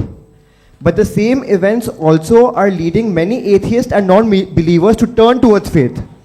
How do you interpret this contradiction, where suffering pushes some away from God, yet brings others closer to belief? देखिए, आपको एक बात बताऊं, दुनिया perfect तो कहीं भी नहीं है, हर जगह कुछ खामियां हैं। बेटा एक मिनट, मैं आप ही को कहेंगे, देखो वो तो कुछ खामियां, कमज़ोरियां, खराबियां सब जगह है। लेकिन अगर देखोगे ईमानदारी से कि दुनिया सबसे ज़्यादा महज़ब कहाँ है, एक आम शहरी को कहाँ हुकूक हासिल हैं, वो बोल सकता है, अपनी मर्ज़ी से काम कर सकता है, अपनी मर्ज़ी से राय दे सकता है, हुकूमत के ख़िलाफ़ बोल सकता है, बरसरे इक़्तिदार लोगों के बारे में बोल सकता है, सरमायादारों के ख़िलाफ़ बोल सकता है। तो आपको ये स्कैंडिनेवियन कंट्रीज़ में मिलेगा, वेस्टर्न यूरोप में मिलेगा। मैं नहीं कह रहा वो परफेक्ट है, बिल्कुल नहीं, वहाँ बहुत ख़राबियाँ भी हैं, परफेक्ट तो कोई।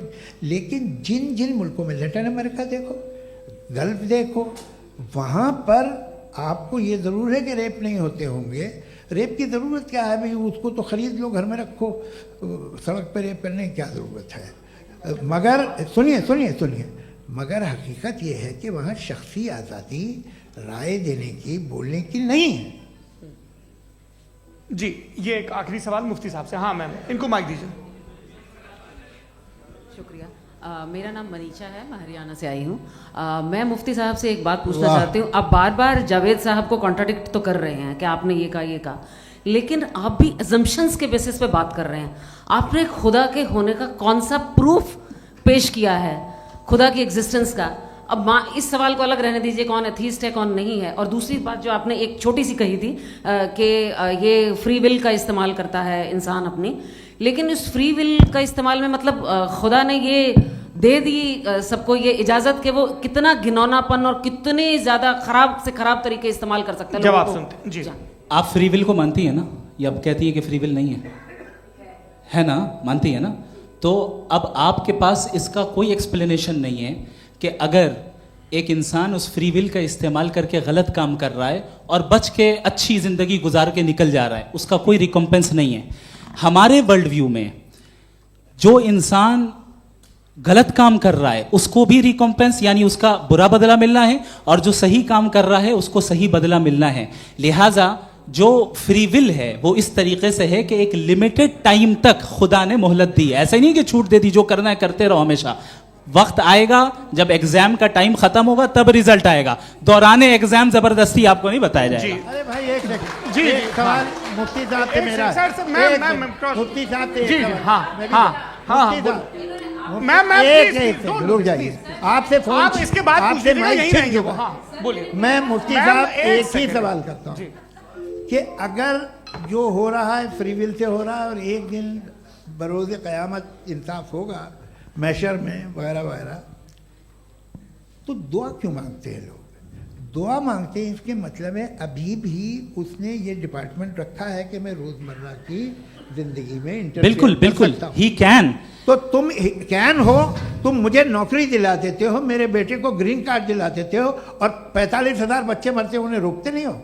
नहीं तो क्या आप ये कह रहे हैं कि इस दुनिया में जालिमों को कभी पकड़ ही नहीं होती है? अरे जो भी पकड़ होगी वो बच्चे रोते हैं। बिल्कुल, देखें मैंने अपने ओपनिंग स्टेटमेंट में यही कहा था कि जनाब जावेद साहब सिर्फ इमोशनल आर्गुमेंट देंगे। This is an emotional argument. ये छोटे मोटे इसके पीछे का रीजन मैंने बताया क्या है, इसके पीछे का विजडम क्या है मैंने बताया। मंच से आप लोगों को सज्जनों इसलिए कह रहा हूं ताकि थोड़ा सा आपके कॉन्शियंस पे जोर रहे कि आपको ऑर्डर बचा के रखना है।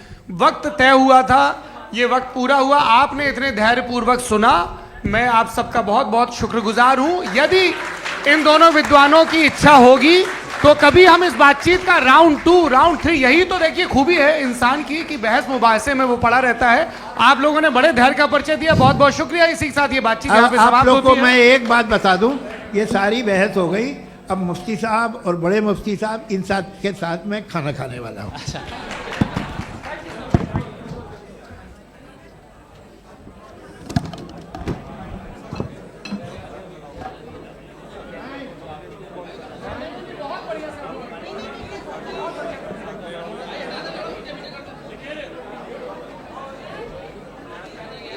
बताओ